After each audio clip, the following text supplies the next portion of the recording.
marathon. Well, I'm finna pop my shit for about an hour and a half. I'm gonna just pop my shit till my phone die. I figure I got an hour and a half. If it go longer, it go longer. This the beginning of it. So this conversation some people say it's gonna go left very fast, but it's gonna start off right. I wanna start this as a dedication to Candace Owens. She is my shero. You feel me? Candace Owens, whatever you are and whatever you doing, you my shero. Bless your heart, bless your husband, bless your kids, bless your father, bless your mother. You know what I'm saying? Like, everything you stand for is solid. Solid. I appreciate you. You make me so proud to be in my black skin. You know, and you are a positive reinforcement to know that. And it's so funny how life is. I don't want to get diverted too early, but you, I know you.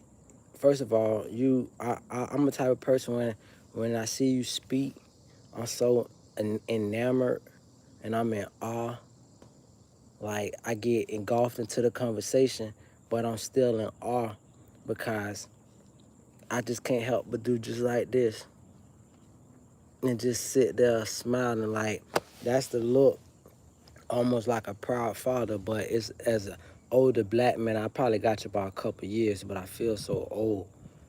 And when I see how you articulate yourself, when I look at the success that you have sustained, not only achieve, it's one thing to achieve success. That's the hardest thing, actually, to achieve success. I don't know what's harder, to achieve it or to sustain it. But you've been able to do both. You're an accomplished woman, Candace Owens. You are somebody.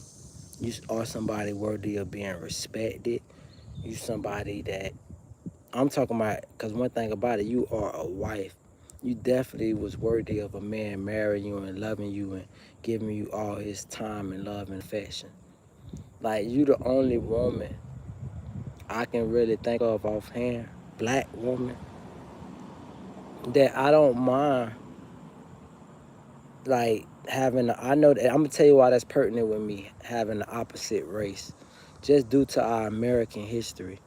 You know, it's this older lady I be speaking with, one of my neighbors. I had to ignore her call because she's so phony. Freaking, I told her, I said, you do know white man used to rape our black women. Mind you, she old enough to be my mama. And she said, I don't know that. If you don't know that, you can get the fuck out the phone with me right now. Fuck you mean? They raped our men. So the fact that I've always harbored that feeling in my heart when I see a black woman with a white man, it's almost like she's given up and said, this is the easy path for me to take, because it's almost like a sign of submission. I just want to stay on point real quick. The point is, no matter what my past feelings of it is, and maybe even current feelings, when I see Candace Owens, I don't think that's a woman that's submitted due to, I think this is just a beautiful woman in every facet that a man is lucky to have, and I respect her. I don't look at her like, oh, she a sellout. She married this white man. Now, it's other. I want to say this is double-edged sword. Just because I look at Candace Owens like that, don't mean that other black women won't marry a white guy and I say, oh, she a sellout, because I don't give other women that strength. A lot of people are cop-outs. They take the easiest path. They say if you can't beat them, join them. That's what they do. Look at DJ Khaled. I'm just making a quick example. That's a sellout. His whole people getting slaughtered. This nigga won't say nothing. That's a sellout. I'm talking about a person that is strong in who they are, belief in who they are, and can still be who they are and respect it. But they love who they love. But she never tried to hide it. I don't like a person that play so black behind or in front of the cameras, or they make black money, because there's a lot of black money, right? Black culture money, shit for the culture, and then motherfuckers for the culture, but your money going back to a white man or to a white woman, but you make your black dollars. That's some sucker shit. And I would say the same thing for a white man. If you got now, I don't want to put Robert De Niro in that category. Shout out to Robert De Niro, he a real nigga. But Robert De Niro been married to a black woman forever. If Robert De Niro only made Italian movies and he make a diverse array of movies, but if he only made money off the Italian dollar, kept bringing it back to this black woman, then he would be due for somebody putting some straightening on.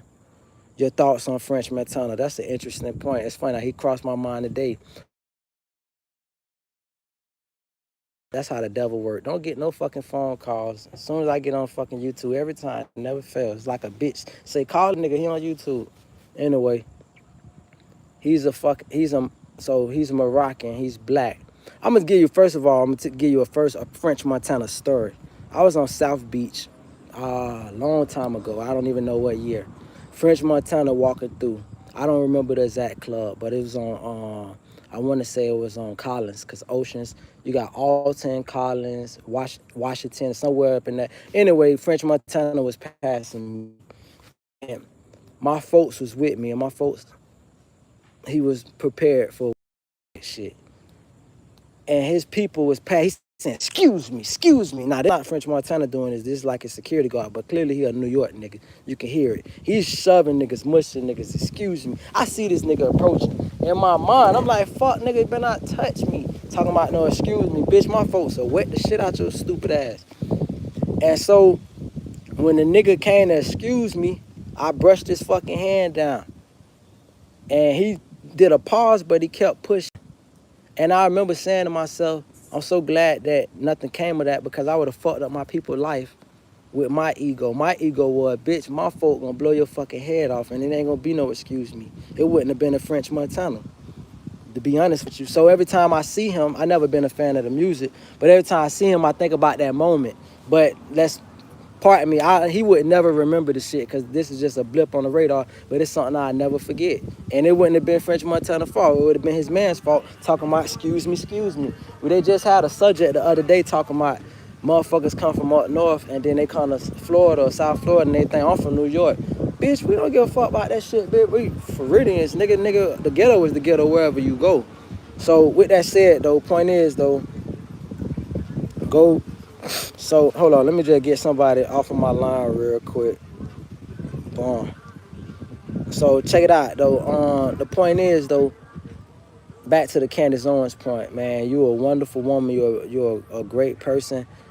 Matter of fact, let me entertain some of the people trying to get attention real quick, and then I'm gonna talk about the Candace Owens point, cause I gotta feed the algorithm. So I'm getting everybody question who just posed the question. Mo Ben say, what's up, bro? What it is, my brother? And that's who asked me about French Montana. Zoe say hi. What it is, Zoe? Ski Mask on the pump. I love that fucking social media name. Says, are you on Nokia right now? No, I'm actually on the latest iPhone, my brother. But I'm in a rural country side with a lot of land that I own.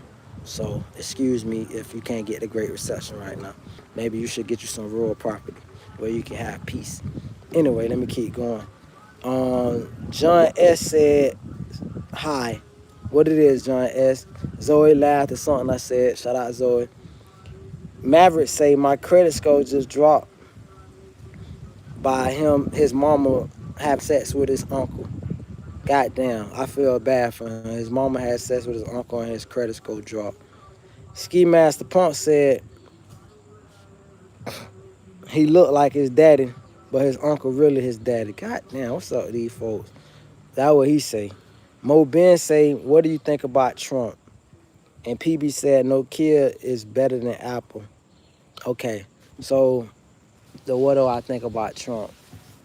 That's something I say for the end. You know what I'm saying? I voted for Trump. I'll let you know that. So if that gives you any kind of insight into me or whatever, I voted for him. I never believe that election, who you voted for, is private. That shit private to other public people like me, other citizens. The motherfuckers of control and power know exactly who you bitches voted for. So who you think count the votes? Somebody gotta count this shit. Somebody gotta see it. Okay then, bitch. So one thing for sure, I voted for Trump. We just gonna say that much.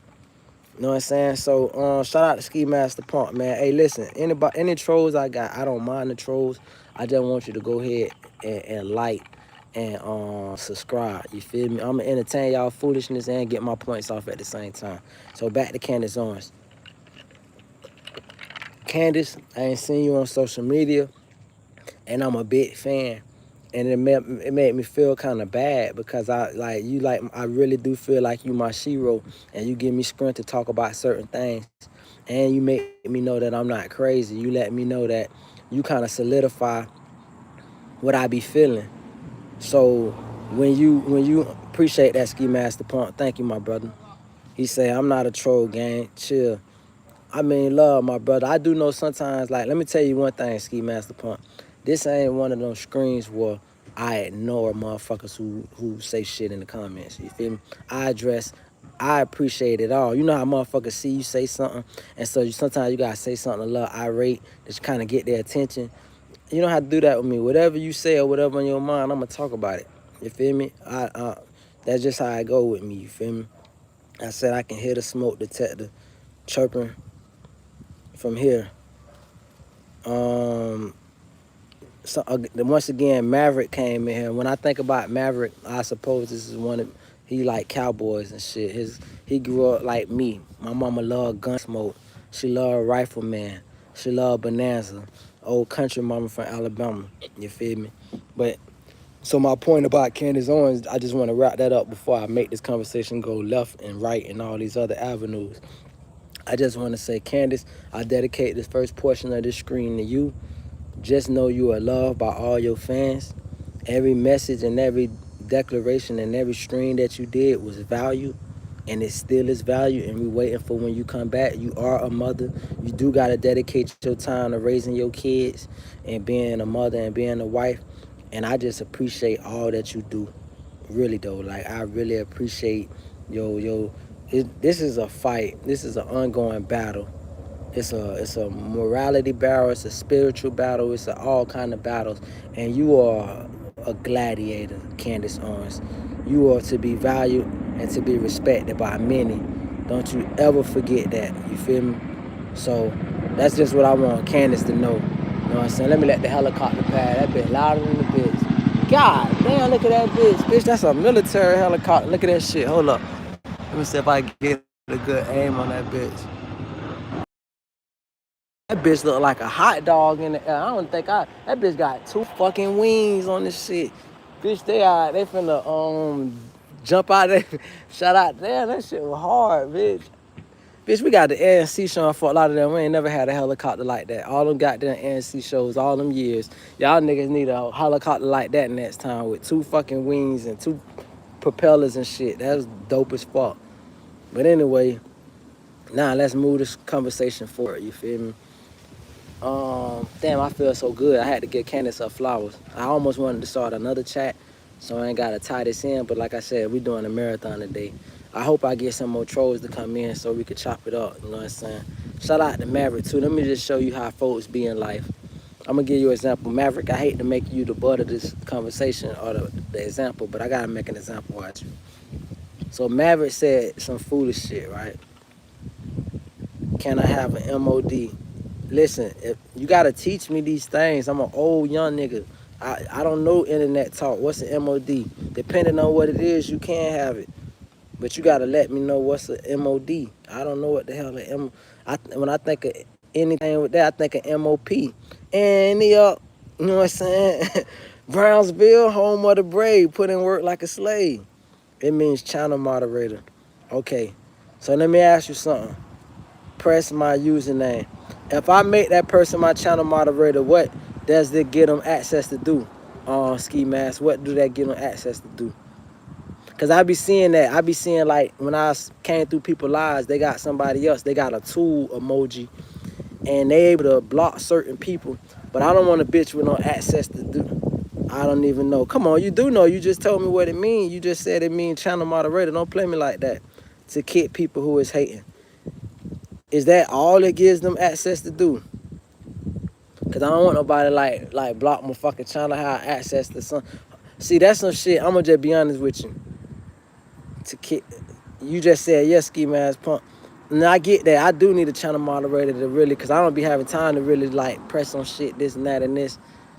But only thing, I gotta do my research on that. And I ain't gonna even stunt. I told y'all, for folks who been following me, y'all ain't gonna see me for a hot minute. I probably do one more last post in the morning, But after tomorrow morning, bitch, I'm finna be dark. Mind you, I do got a life to live, and I gotta afford my life, so I gotta go hard.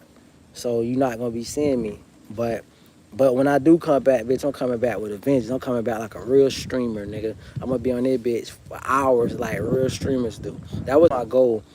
When I first moved to Georgia, I said, you know what, cuz my goal is to stay at home and fucking stream and be a dad. Just be a dad. I didn't want to expose my child to like the internet like that, cuz it's so much creepy shit. But at the same time, I wanted folks to see a father from the ghetto and show my life and shit. Like, you know, I'm gonna be honest with you. I always felt like my life was like the Truman Show anyway. Like my shit is already like my phone is tapped. Well, all our phones tapped. If you know the capability of these phones. Hold up, Mars are more like big streamers that can't kick everybody saying stuff. Hold on, hey, if y'all give me 1 minute real quick, let me just see what this shit means, and then if it tells me they don't get no crazy power over my shit, just give me 30 seconds to Google this bitch, a minute or whatever. If we don't get them no crazy power, y'all get them that chunk thing too. Hold on, but all right, but it ain't like I get a whole bunch of people in my room anyway. That's mainly for people that got big streams and got tons of people, 20, 40, 50, not even 20. 100 people. The most. Let me tell you, the most motherfuckers I ever had in the room one time with me is 31 people, and that lasted all of a minute or two. I know it ain't me because I know how to hold court. I've been holding court since a kid, since the talent shows when I was in elementary school. I'm talkative. I know how to articulate myself. I know how to entertain. I know how to answer questions. But it's just the fact that somehow on YouTube, and I don't do Instagram, this shit don't hold that kind of prominence with it for whatever reasons. So it's really not a need for me of a channel moderator, not yet. So I'm gonna have to respectfully decline, Noah. Respectfully, until future notice. You know what I'm saying? I appreciate you having concern, but I ain't got no. It's nothing to filter here because I barely get it. I welcome everybody. At this point, I'm begging for haters. Please, more haters. If you got a hating friend, tell them.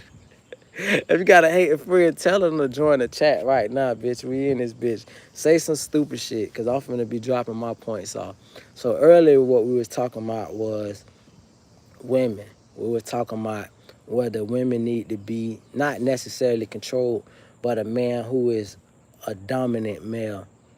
We live in a beta male society with men who it's just like this. I used to tell these women because I done dated all kinds. I dated gangster women that want to fight, that want to, like I had an ex-girlfriend, right?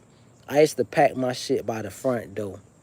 Bless her heart, she's still with her. I sometimes miss her, but point is, I used to try to sneak out of her house because I was living with her, and so I used to try to like pack my shit and move out, and she fucking find my shit every time because I knew I couldn't make multiple trips. I wanted to take it all. I didn't want to leave. Like these bitches try to do that, mind you. I ain't been that kind of nigga since maybe 20s, but in my 20s, you know, you find yourself living with women before you become a man and shit, right? So I was living with women, and every damn time they want to keep a piece of your shit. They don't never want you to get all your shit because they want to keep some of your shit so you can come back. And it's like, no, let me fucking go. Matter of fact, I'll give you a story before that. So I had an ex back in the way back in the day. I'm an aunt. Call me aunt. So this is back in '07. I had a fucking ex. And she blocked the door crying. Swear to God, crying. Talk about don't leave her. And I'm like, no, man, you talk to me like a little boy. I'm not a little boy. Now, she was a dental assistant. She went to college or whatever to be a dental assistant. She made great money. She lived in an affluent neighborhood. I was doing horrible in life. Horrible. But that just seems like that. Let me tell you, anytime I ever had a woman that was a winner, I was doing horrible. Soon as I started doing good in life, bitch, I got all the losers. Ain't that some shit? Anyway, before I became a man, when I was just a nigga that was a grown up, I'm living with the woman. Talk down on me. I smoked my weed on her balcony, this and that and the third. So one thing about me though, back in the days, I had food stamps. So I'm like, bitch, I got food stamps, bitch. I'm finna make sure I make your refrigerator be packed out. You know what I'm saying? Bitch, I'm doing what I can. You feel me? I'm trying to get a job. All that shit. Riding a bicycle, catching the bus, all that. So she had a homegirl in her ear that liked me. Her homegirl like, man, that nigga was a bum. You need to leave that nigga. So I'm like, man, that ugly ass hoe, man, you worry about that hoe wanna give me some pussy, but I love you. Like, I'm gonna tell you her favorite song. She used to play Shirley Murdoch every fucking morning. I kid you not. As We Lay, Shirley Murdoch. That was her fucking alarm clock. And I used to watch this woman get dressed like so fucking amazed. I used to think that as I got older in life and I became the breadwinner, this, that, and women used to look at me, I used to think that they thinking the same thing I used to think when I saw her. When I saw her, I was so proud of her, dog. I was like, dog, it's nothing I want to do for this woman. You know what I'm saying? Like, she wasn't the most prettiest bitch. She wasn't definitely skinny. She wasn't fat either. She was more so chubby. But she was so great as a human being and a hard worker, dog, that I respected her. You feel me? So, all in all that said, her homegirl always riding me behind the scenes or whatever, talking shit about me. The girl treated me like shit in front of her homegirl because they were roommates. So, I say one day, I say, you know what, I'm out of here, dog. I'm out. I'm gone. She blocks the fucking door. This is the first time this ever happened to me. Not the last time, but the first time. She blocked the door. You ain't going nowhere. I said, what the fuck you mean I ain't going nowhere? I'm grabbing my shit. I packed all my shit. Got my book bag on. I got my bicycle downstairs. Bitch, I'm finna go. You treat me like I'm a bum, I gotta go. Oh, she cries like a motherfucker. So we go in the room and we fuck all fucking night. Well, most of the night because she had to be to work in the morning. So we fuck. Goddamn me. No, my bad. This was a Saturday night. She didn't have to be to work in the morning. So we did fuck all night. So we wake up late Sunday morning. So her nephews, you know what I'm saying, came that night because we supposed to went on a date, but her sister had a bunch of kids. So her sister dropped all her kids off, 6 kids actually. So we babysitting. Me and her babysitting her sister kids while her sister get to go fuck and enjoy her life. So the morning time come, I go to Publix because she lived across the street from Publix. She lived in Jacaranda. Anybody know about Plantation, South Florida? She lived in Jacaranda, you feel me? Jacaranda, very nice neighborhood in Plantation. So fucking, I go to the Publix and I bought some shit, ice cream sandwiches. Do you know all these kids ate up all my fucking ice cream sandwiches? She baked the kids a pink cake, I'd never forget. And I just wanted a piece of the cake, and she cooked some dinners. This bitch told me I'm not entitled to nothing, like I'm a little boy. Just went to talking crazy to give me, like she just wasn't at the door crying, telling me not to leave. So, oh hell no, get out. Shout out Barry McGuire. So yeah, she blocked the door, fam. Talk about, you know what I'm saying? No, that was the first night. So now Sunday she telling me to get out. But the only problem is, in Broad County, the buses run like every 3 hours on Sunday. So I'm like, bitch, you got me fucked up. The bus run like every 3 hours, bitch. You gonna wait till that bitch about 20 minutes away, then I get the fuck out. But if you think I'm gonna go set the bus stop for 3 hours, you kiss my nigga ass. So, long story short, the whole went to talking crazy, this, that, and that. So she runs in the room, lock herself in the room, say she packing my shit. You're not gonna pack my shit without me because you're not gonna keep certain things to try to get me to come back. Especially you're not gonna keep my valuable shit. That's when I used to rock jewelry. So I had my jewelry in there. So while she got the door locked, I'm like, well, fuck it then. Since you got the door locked, nigga, I go to everything she told me I ever couldn't eat. It was almost like life when Martin stuck his hand in that cherry and the shit was so hot. Just kind of white lady say he couldn't have nothing. It made it seem more appetizing. Everything she told me I couldn't eat. The leftovers from that night, the fucking cake she baked, the eggs, I went to cooking every damn thing, eating shit. Bowl of cereal, I'm just eating shit. So I ended up having a mashed potato and some pork chop that she cooked, and that bit was fire. Do you know this bitch came to me, knocked the plate, hot ass plate that I just got out the microwave in my face? Why she gotta do that, y'all? I'm gonna let y'all minds wonder what fuck might have, could have possibly fucking happened after this hot shit got knocked in my face. I just let the minds wonder of what most humans might respond like. So, some point, them folks get there. And this is an affluent neighborhood. My daddy taught me a long time ago, and I hope I can help some of you young brothers out in life that ever get caught in this situation. My daddy said if a woman never call the police on you, you make sure you are already sitting down when they show up. So, funny thing is, her sister beat the police down. Her sister she must have already called her sister. This is the most weirdest thing ever happened to me in life. And I'm gonna talk about my other ex too, but I want to go back on some throwback shit. Her sister get there. Her sister say, fuck nigga, da da da da da about her sister. She all in my face, fuck nigga, this, that, this. And I'm thinking we finna score off, me and her sister. Do you know this girl, cause I tried to block her. She grabbed my hand. I promise you I'm not kidding you, cuz. She took my hand and she put it on her ass. And then she pushed me harder than the bitch. I'm not making this shit up. God is my witness. It threw me for a loop because she was just cussing me the fuck out.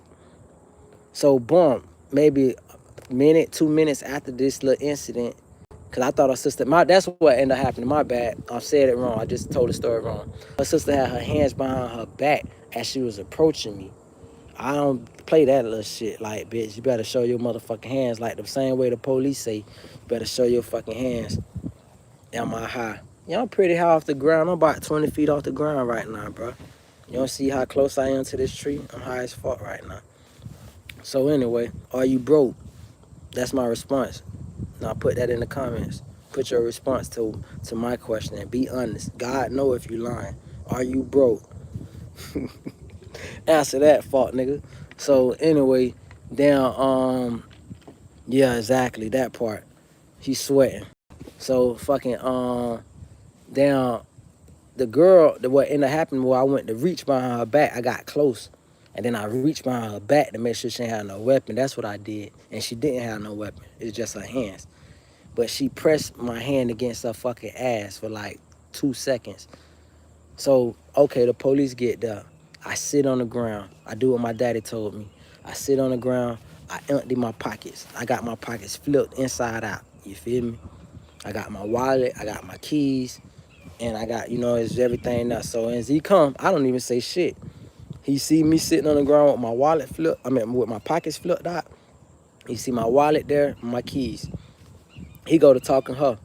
And like most black women, angry black women, talking belligerent, yelling loud, disgruntled, angry, indistinguishable. So fucking, he say, hey man, calm down. He's basically trying to tell her in code, I'm here to lock this nigga up. I don't really give a fuck what this nigga got to tell me, whether he innocent or not.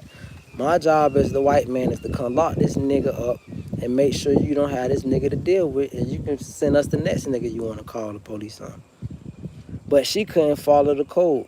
She's like, take his ass to jail, that motherfucker. This is the same motherfucker on just less than 24 hours Saturday night, begged me to stay at her crib when I'm telling her I want to go. Same motherfucker that blocked the door and cried. You know what I'm saying? So I'm sitting there like, look at this devil. And unknowingly, she was pregnant at this time. This came to be found out later. She's pregnant with my child at this time. I'm supposed to have a kid that's 19 years old right about now.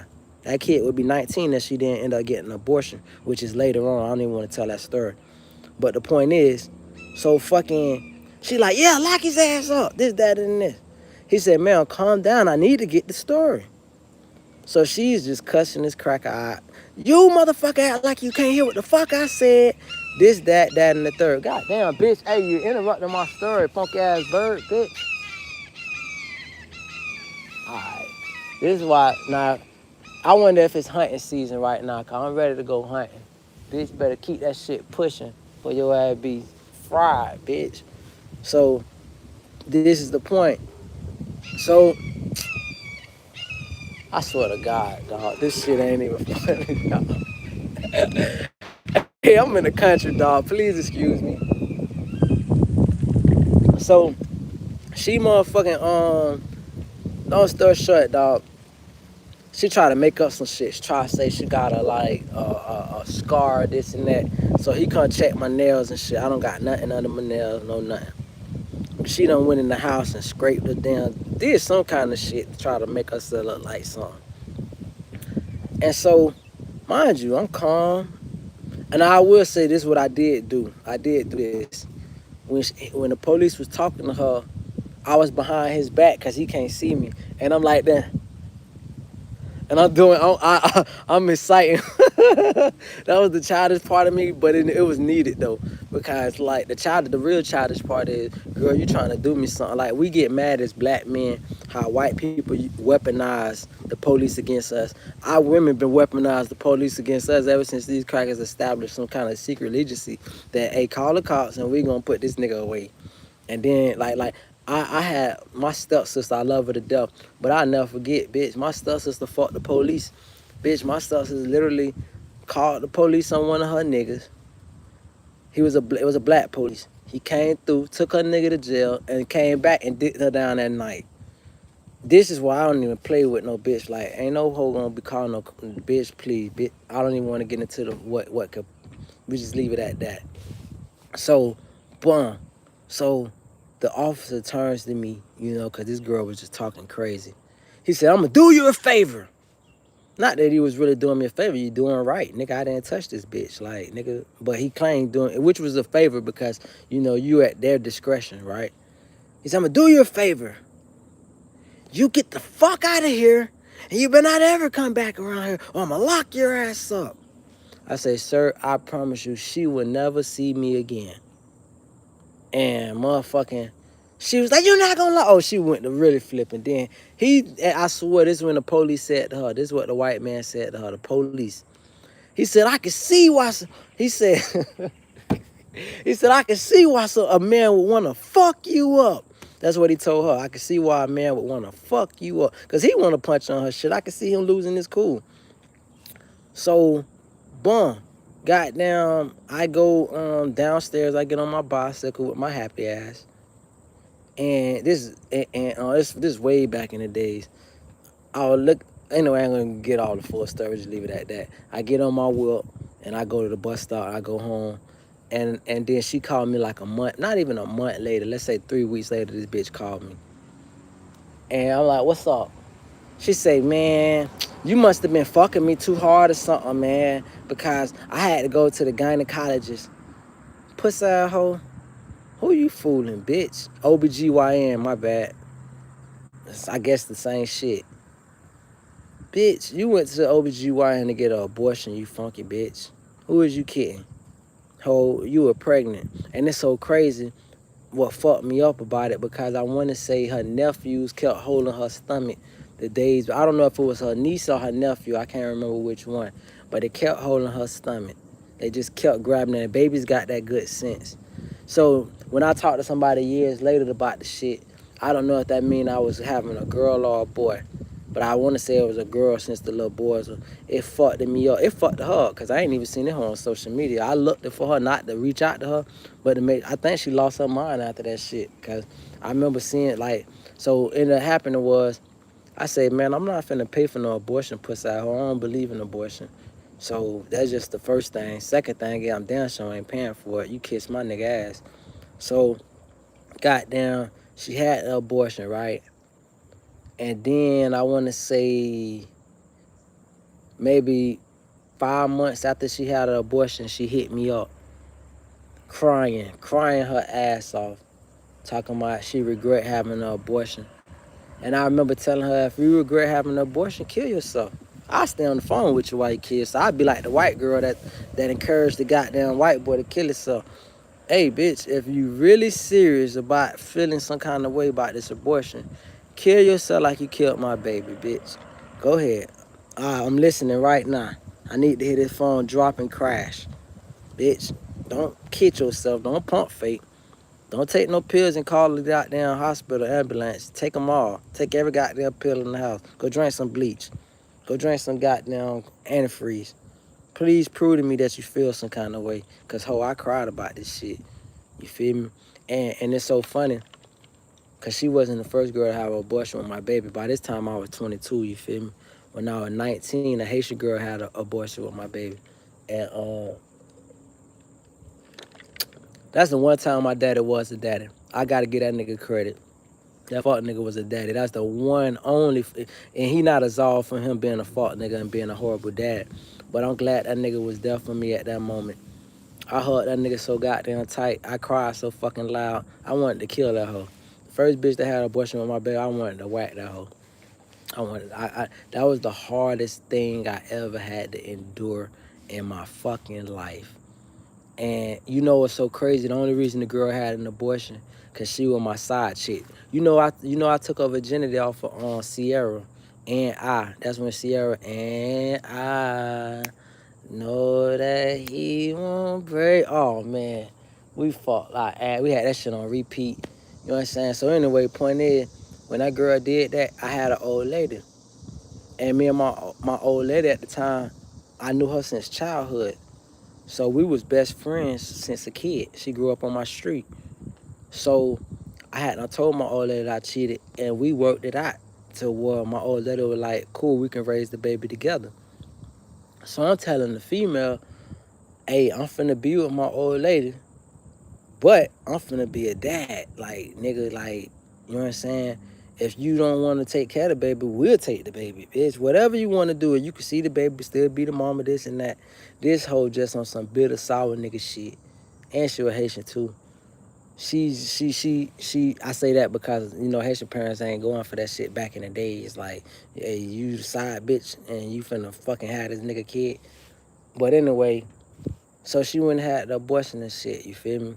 And when she did that, dog, that shit made me like just all kind of sad, you know what I'm saying? And so, bitch, when I hugged my daddy, I hugged this nigga in a big bear hug, put my face in this nigga chest, and I just fucking wailed. I wailed and I wailed and I wailed. You feel me? Like, it was like, I gotta cry to you, because if I don't cry to you, I'm gonna go break this whole neck. You feel me?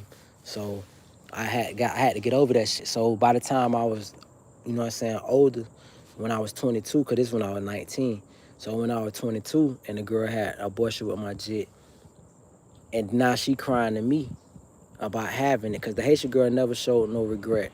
She never had no regret.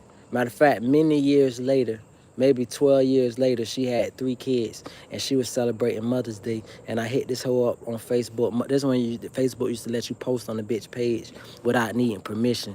I said, funky bitch, I hope you celebrating the kid you killed, you funky bitch, while you out here acting like proud mother. Bitch, all these hoes be acting like proud mothers. How many kids you threw in the trash can? How many kids you flushed down the toilet, funky bitch? How about that, bitch? And all these hoes is selfish as fuck. Because, bitch, your funky ass don't want the baby to live, but what if your parents would have went ahead and saved the world a funky bitch and went and got rid of your dumb ass? And I used to tell the bitch, too, if they made abortion where a bitch got to beat you in the stomach to death and then your ass can die, too. Or if they told, because one way for the abortion is, how about you die? Once you die, the baby die. But you're not willing to give your life up. You just willing to kill your own kid. Ain't that a selfish, funky bitch for you? That's why I say you can't call me no Democrat. You can't call me no Republican either. You could just call me the motherfucker that's in the gray. Because I got Democratic values, but I got conservative values. Ain't no way you get to be out here fucking out your pants. That's what we say in the ghetto, fucking out your pants. You fucking out your pants, legs. And then you got down acting like this is a fucking do-over reset. Let me get me some more coins or some shit. Some more credits like this a video game. Bitch, this ain't no fucking video game. That's a whole human life, bitch. If your ass weren't ready to have a baby, why you let this nasty ass nigga go raw in you, funky bitch? That part. And then these same hoes let a nigga fuck their ass raw and have abortion with one nigga kid, but the next nigga tell you he don't want you to have his baby, and you still go have it. Then your ass fuck around, hope that you don't get Ray Caruth. I'm using him as an adjective. Anybody who remember Ray Caruth told this hoe, do not have my baby. And that hoe still tried to have his baby. So it's all right, bitch, we finna get you up out of here. That's what the fuck I'm talking about. Hoe be looking for the bag, or hoe be looking for, oh, he's and mind you, I don't want this to come across like I'm some short, bitter nigga, bitch. I want to come back in his body every fucking time. His height, his weight, his face, his everything of me. I'm just making a point of, I know women. These hoes is so little brain that they'll be looking up at a nigga, oh, he's so tall, he's so gloomy, so such and such. And then thinking all these thoughts about I'ma have this nigga baby no matter fucking what. Which is cool. But bitch, you need to keep that same energy with everybody. You don't get to just motherfucking pick and choose. Once you let the nigga go raw in your ass and nut up in you, ho, it's done deal, bitch. That's done deal. You didn't get raped, you gave that puss off, funky bitch. Yeah, I need bitches to really catch that. I told you we going all around in this particular live, you did. So, girl had hit me up months later, this and that, hollering about she felt bad about it. I told her whack herself she didn't. Now my goofy ass, and I don't know where I'm going with this, 'cause I'm about to get rid of that subject and move to something else. But I just wanted to say, my stupid ass, the only regret that I have is me and her tried to work it out. After she done had abortion, I guess in the back of my head, I'm trying to recreate something or trying to heal some fucking energy. So I went and fucked her. I remember when I went to her apartment, she had another apartment at this time. This is the same bitch that called the police on me, this, that, don't had a abortion with my jit. So I remember she tried to get on me about not putting the seat down or some shit. She was very, like, controlling. So I went and took a piss and I ain't put the seat, something. And I looked at her like, I'll break your shit. You done had an abortion with my baby, girl. I ain't the same soft-ass nigga that you used to know. I will break your shit. You had an abortion with my baby. You killed my kid. Don't you ever talk to me like that. And me and her could see in that moment that we could never be together. Because the way I used to look at her when she used to get dressed, she was like my fucking shero.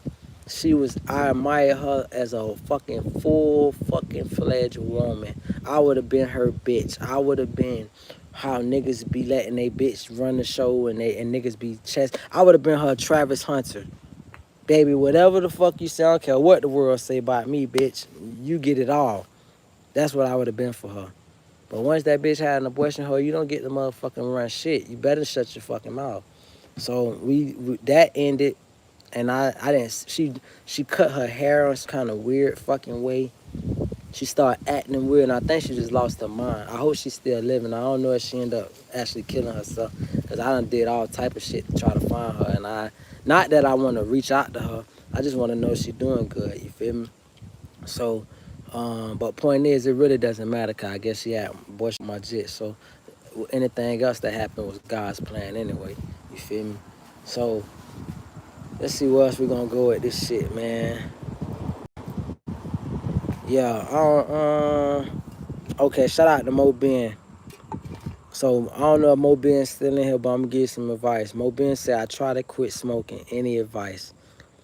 Thank you for adding some content, you feel me? Because I'm always looking for like extra shit to run with. I'm gonna give you some perfect advice. This is the Now I don't know what you tried to quit smoking. If you tried to quit smoking cigarettes, because I never been a cigarette guy. I tried a cigarette when I was 13 years old. It was a white boy Sean, fucking white boy Sean. Shout out white boy Sean. I went to an alternative school, you feel me? Like, I was like a so-called bad kid. So I used to get expelled a lot, you know what I'm saying? So I went to a school for all boys and shit. So I was one of the youngest at my school. So I'm trying to be down with the big homies and shit. So the white boys used to smoke cigarettes like it wasn't shit. So I remember this nigga looking like the Marlboro man one day, bitch. The wind blowing. The shit, he just looked cool as fuck smoking a cigarette. And mind you, he was 18, so he was legally able to buy a cigarette anyway. He was like in the 12th grade. I was 13. So I go up to white boy Sean. I say, man, hey Sean, I'm talking about one of the coolest crackers you ever fucking met. Cool cracker. Cracker act like he black. Them kind of crackers normally annoy me, but back then them they had special kind of white boy. It's like White Mike from on the Wayans brothers, you did. So white boy Sean, he got a brush cut, and he say, yeah man, hey Jit, what you want to tout the Pope? Cause we call it Pope, you feel me? So he said, you want to tout the Pope? I say, yeah. So all the black niggas and shit, everybody looking and shit. Big white boy Sean give me the goddamn cigarette. I take a deep ass pull. Don't know what the fuck I'm doing.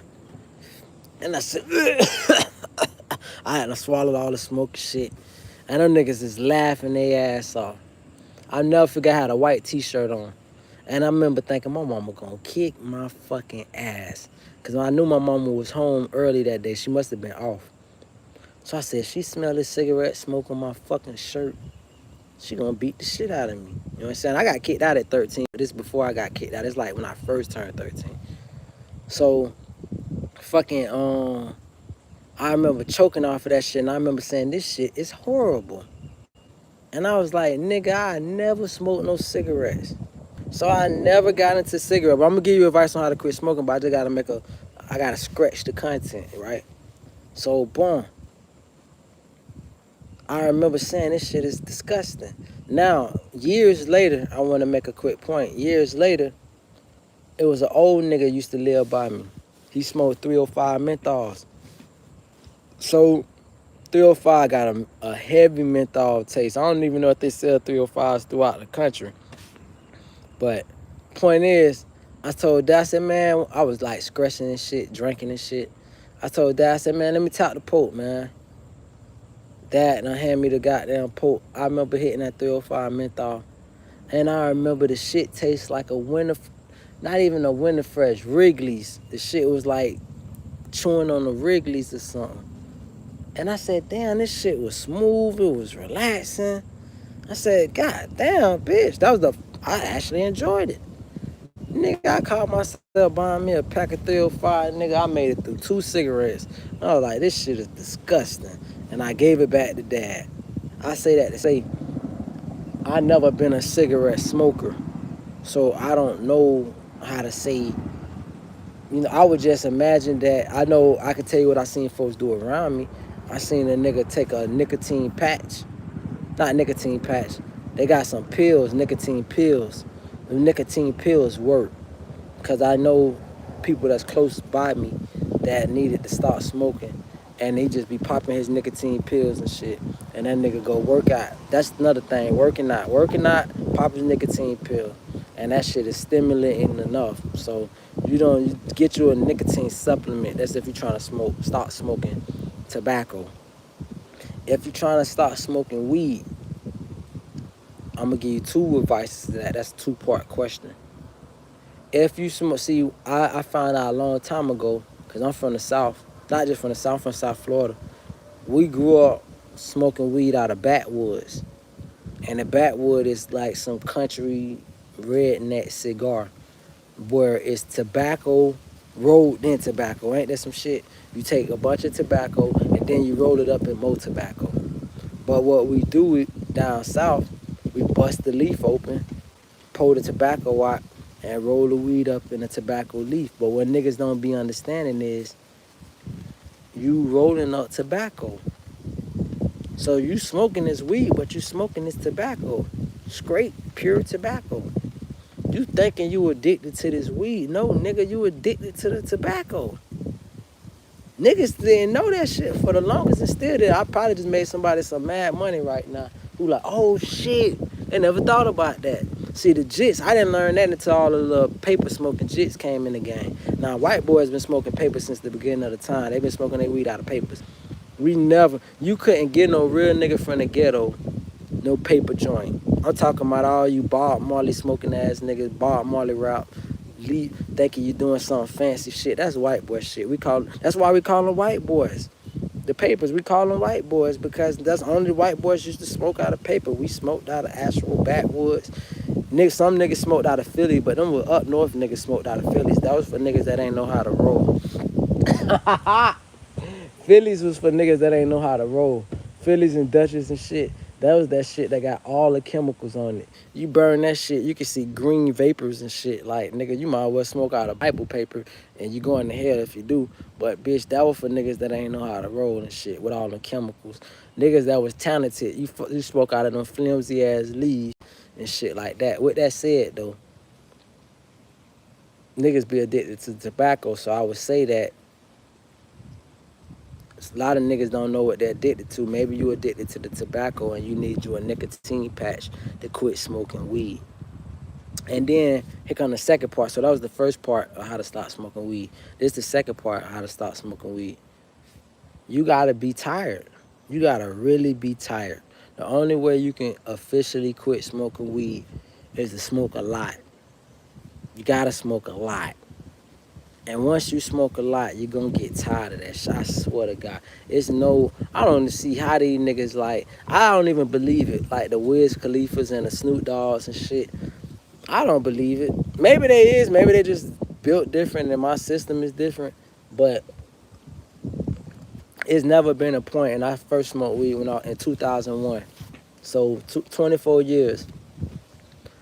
It's never been a point that I never got tired of it. Like, I just got tired of the bitch. I was like, this shit is disgusting. At some point, you're gonna hit the joint. Your fucking throat gonna start to get raspy. That's for niggas that really smoke. Like, you ain't smoking enough if your throat don't get raspy and you feel like you got a cold and you don't even got a cold. You just keep coughing and shit. Feel like, bitch, you getting the beginning of throat cancer. It feel like, bitch, is this what throat cancer feel like, nigga? Is this what them fucking don't smoke commercials be when they show a bitch trachea sticking out and they got a voice shit pipe? That shit is disgusting. Now, first of all, I would ask for Mo Ben to look at them cigarette commercials. Whoever made the commercials, y'all need to bring them shits back. I ain't seen none in a while. They must only play them in Florida. Bring them non-smoking tobacco ads, them safety advisory ads, them PSA ads back, especially with the lady who had cancer and shit, and then she died, and that shit is disgusting. Niggas need to see that shit. Niggas need to see a bitch got a cough and can't even get the snot to come out their nose, can't get it to come out their mouth, the snot come out their throat. It's fucking awful. And guess what? You smoke enough, you gonna feel it. You gonna be like, ew, this shit. All the weed gonna taste the same. And then another thing is, I say, cause like I told you, I can only give you advice on how to quit smoking weed. I never smoked nothing else. You feel me? I ain't never, ever. One thing I can say, let me get off the subject and move forward real quick. We had the good bases back in the days. We had morally conscious bases when I was coming up. We had bases who literally wanted to see you do good in life. They had kids. You know, I'll never forget in high school, I'm talking about my life. In high school, I liked this girl, I ain't gonna say her name. She was cool as shit. Matter of fact, I would say her name. Nah, fuck it, it don't matter about saying her name.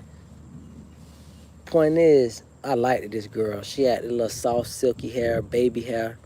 Some black people like to say good hair. And I just liked her. She was from my hood. I liked her. I wanted to be her man. And the first night when I was a kid, when I decided that I wanted to be grown and shit, even though I hadn't lived a wild, fast life already, they put me in a so-called trap house. They taught me how to cut it. They taught me about the difference, what heroin looked like versus crack. You feel me? Taught me the color differences, all that shit. And they didn't teach me how to cook it. They just taught me how to cut it. And I remember a nigga was telling me, he said, listen, it's gonna be bitches. They gonna come. They gonna offer their body. They gonna offer you pussy. They gonna offer you head. They gonna offer you everything for this shit. You owe me such and such by the morning. You better have such and such by the morning. I say that to say this girl who I like, that mama came through. Low key, in my mind, I'm thinking, bitch, I could probably go borrow the money from my daddy, bitch. Because I really want to trick off. Mind you, this is the girl I got a crush on, mama. It shocked the shit out of me. First, it hurt my heart a little bit. Like, damn, bitch, ain't you such a mama? Don't you know I got a crush on your daughter? And here you were trying to buy that drug from me. And let me tell you something. I was a kid, teenager, young teenager, not even an old teenager, young teenager. And that lady tie her arm up. Because, you know, you got two ways you can do heroin. You can smoke it, you can shoot it. So she shot that shit. She melted that bitch down on the spoon, drew that shit up, shot that shit, and then gnawed it the fuck off. And this is the type of shit that be making me cry, but making me so grateful in life, dog. And I feel these points is evident that's needed to be said, because maybe a bitch will look at this shit like a historian and realize none of this shit is to be glorified, none of this shit is cool. But I just could say all that to say these earliest. Oh, but let me tell you the point about her though. So I remember looking at her. I was trying to probably hide any kind of look of the stain on my face, the look of ew. You think this shit cool? This is disgusting. And I remember her feeling some kind of way. Maybe I couldn't hide the look on my face. So she was looking at me like, she said, "Oh, don't worry. You gonna be on it 3 years from now. You gonna be smoking dope right with me." And I remember saying, "You got me fucked up, bitch." Like Master P used to have a saying, and I still stand on that shit. Even though I ain't did no crazy life living like that to make money since I was a teenager, and I'm well beyond the teenager. So in 25 fucking years. But my point that I'm making there, I remember saying, "You got me fucked up. We serve cluckers, bitch. We don't motherfucking do drugs, bitch. Motherfucker, that's the product, bitch. You is the fucking consumer, bitch. I'm not the product nor the fucking consumer. Get it right." And my ego kept me drug free. Now, it's so funny because what I just thought about literally in real 3 years before this moment, I was in the fifth grade. Nah, 3.5 to 4 years before that moment, I was in the fifth grade. And I was in Dare. And I don't remember what Dare was for. I remember they had a cool ass police car, but it said to keep kids off drugs. And you graduate Dare and shit, and you felt proud of yourself. You know what I'm saying? Dare said, "Don't do drugs." Smokey Bear told you about don't start forest fires, and motherfucking Dare said stay off of drugs. Those were two PSAs. And then they used to have a commercial back in the day. They used to show, they need to bring them old school shits back. They had an egg, and the egg was frying on a pan. And it said, "This is your brain on drugs." And I remember saying, I don't want my fucking brain frying like that goddamn egg. And so it kept me from ever experimenting like a bitch couldn't get me. I done seen it all, dog. I done seen, like, I mean, we just talking about shit I done seen. I done seen the whole tape, wet dope, wet crack. Put this shit on the mirror. Wet crack is really no good. You can't do shit with wet crack. It's no good. It's like putting water inside gasoline. It's no good. I seen the whole tape. Wet crack. Put the shit on the mirror. Hang the mirror sideways. Matter of fact, I ain't my bad, because I don't want bitches learning shit off of this shit. Anyway, I seen motherfuckers freebase, like real deal freebase. I seen it all coming up, dog. Nigga lived it wild and fast, bitch. That's why, bitches, that's a curse, though. That's why I be always trying to preach to the youth, dog. Because you grow up too fast, you be meeting bitches your age, and you be so beyond them. You feel me? Like, you be so, like, bitch be looking at you like you 60. You know what I'm saying? Like, I know I know niggas right now 60. And I could go tell these nigga, "Man, me and your brother used to hang out." They'll be looking at it like, "Man, my brother by 59, 60. How you and my brother used to hang out?" Nigga grew up fast, bit fast, cut. Like the first night, I was thinking about the shit the other night, and I'm gonna try not to cry online. When my mama first put me out, my mom put me out when I was 13, right? I love this lady to death. I cuss her silly ass out to death, but I love this fucking lady. She done cost me some good relationships too, but I love the fuck out of this lady. And you get your parents and you stuck with them, and you should never want no other parents, no matter what your parent did in life, no matter what the fuck shortcomings they had in life. Bitch, you better not ever say, "I wish I would have had a different parent." Bitch, you better be fucking happy, bitch, you here. With that said, though, fucking, when my mama put me out when I was 13, she said, "Get the fuck out," this, that, and the third. Dead ass serious. And I felt like she was a threat to me. So I had to leave her shit. Otherwise, it's that or some other shit. So I was like, alright, boom. I jumped out. I don't know where the fuck I'm gonna go.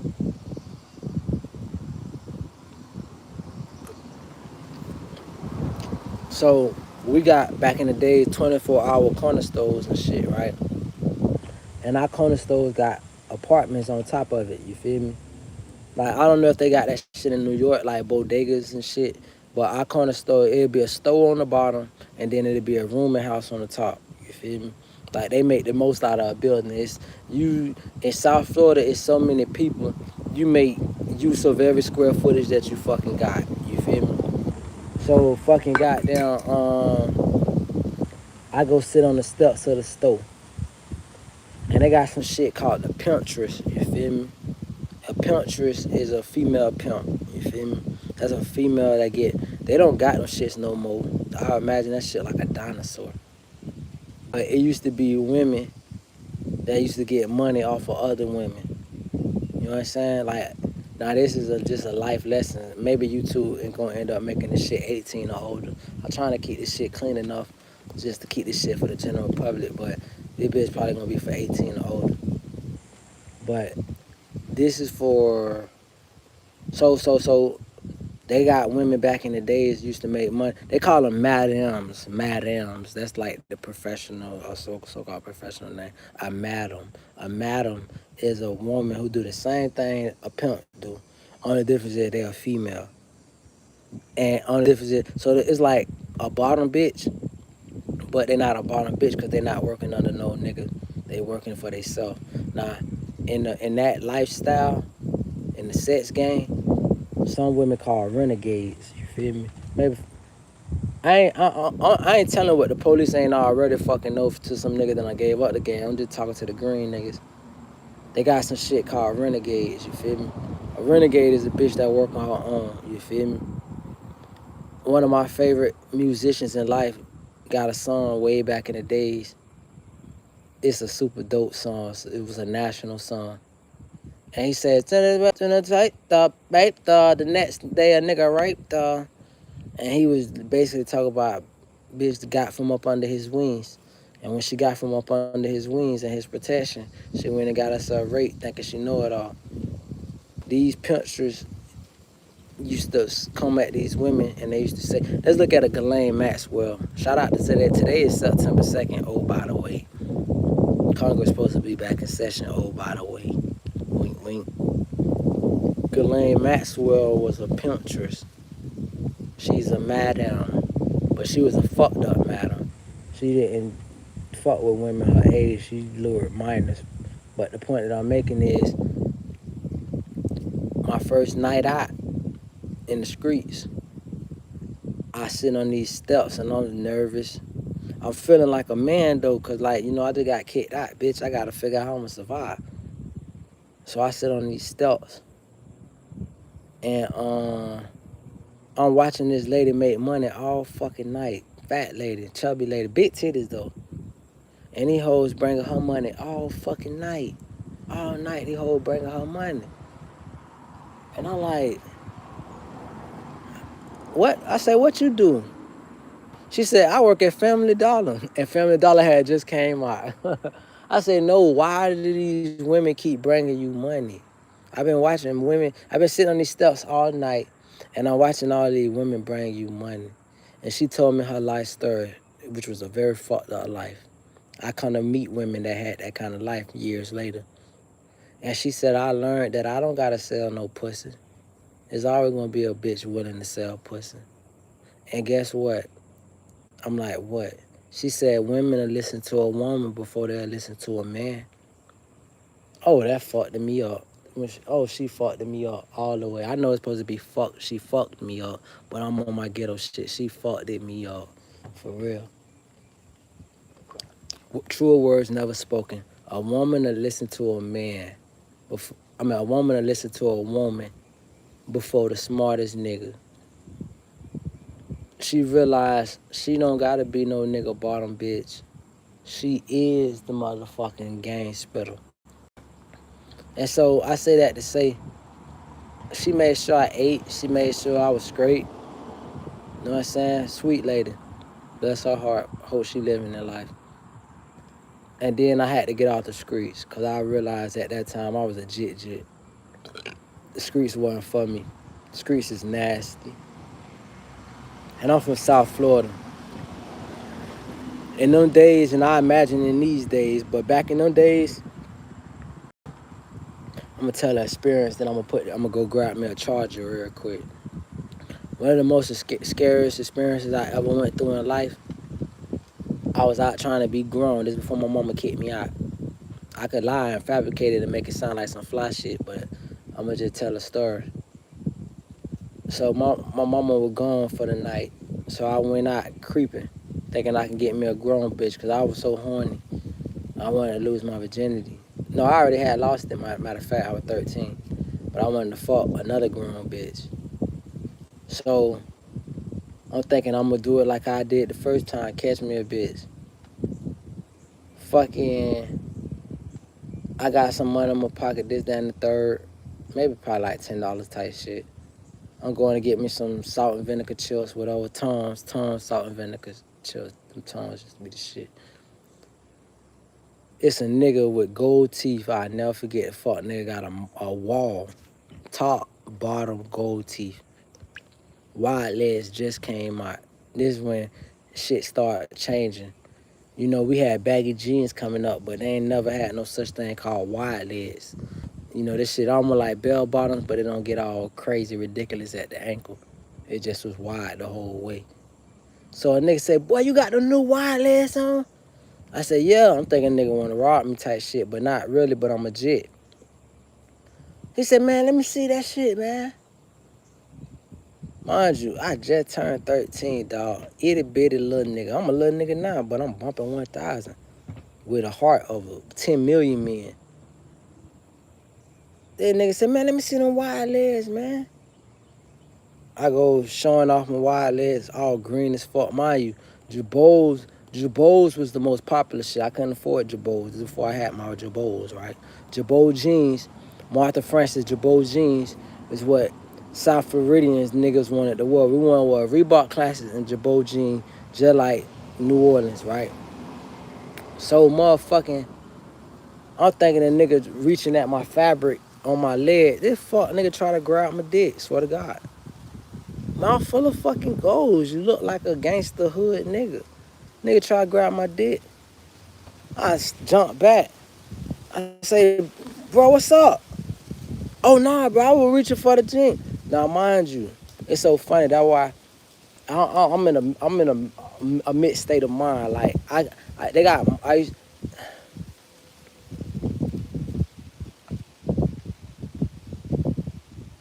used to want to write a raw-ass movie on some Andrew Cunanan / Jeffrey Dahmer, except for he was fucking these niggas or sucking these niggas or some type shit. But I used to want to write a movie about a nigga that set niggas up like that.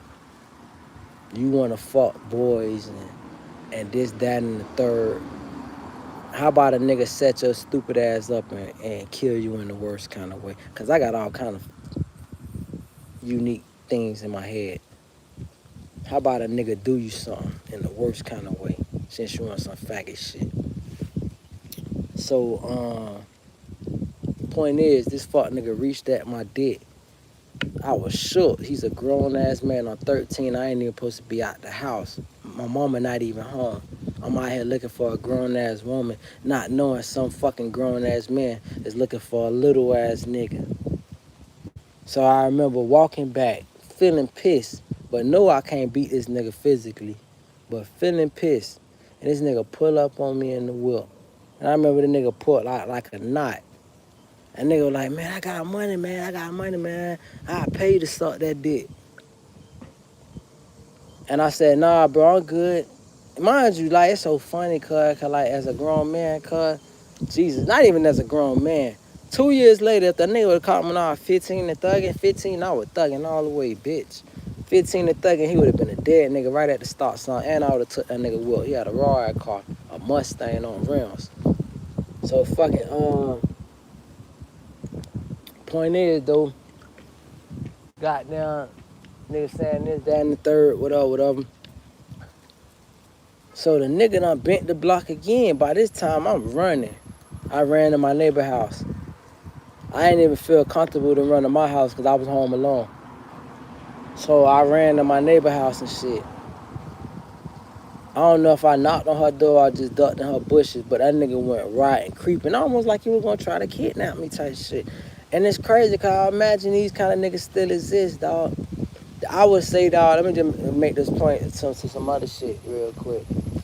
I would almost think that this is niggas' only problem with, like, I would think that everybody got the right to live their life and choose what they want to do in life and shit, you feel me?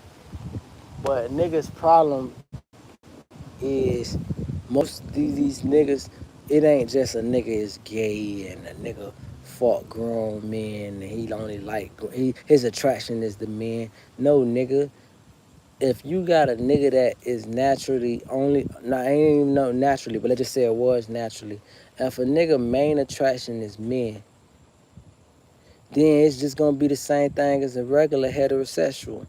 Out of 20 heterosexual niggas who only like women, 3 of them niggas like underage women.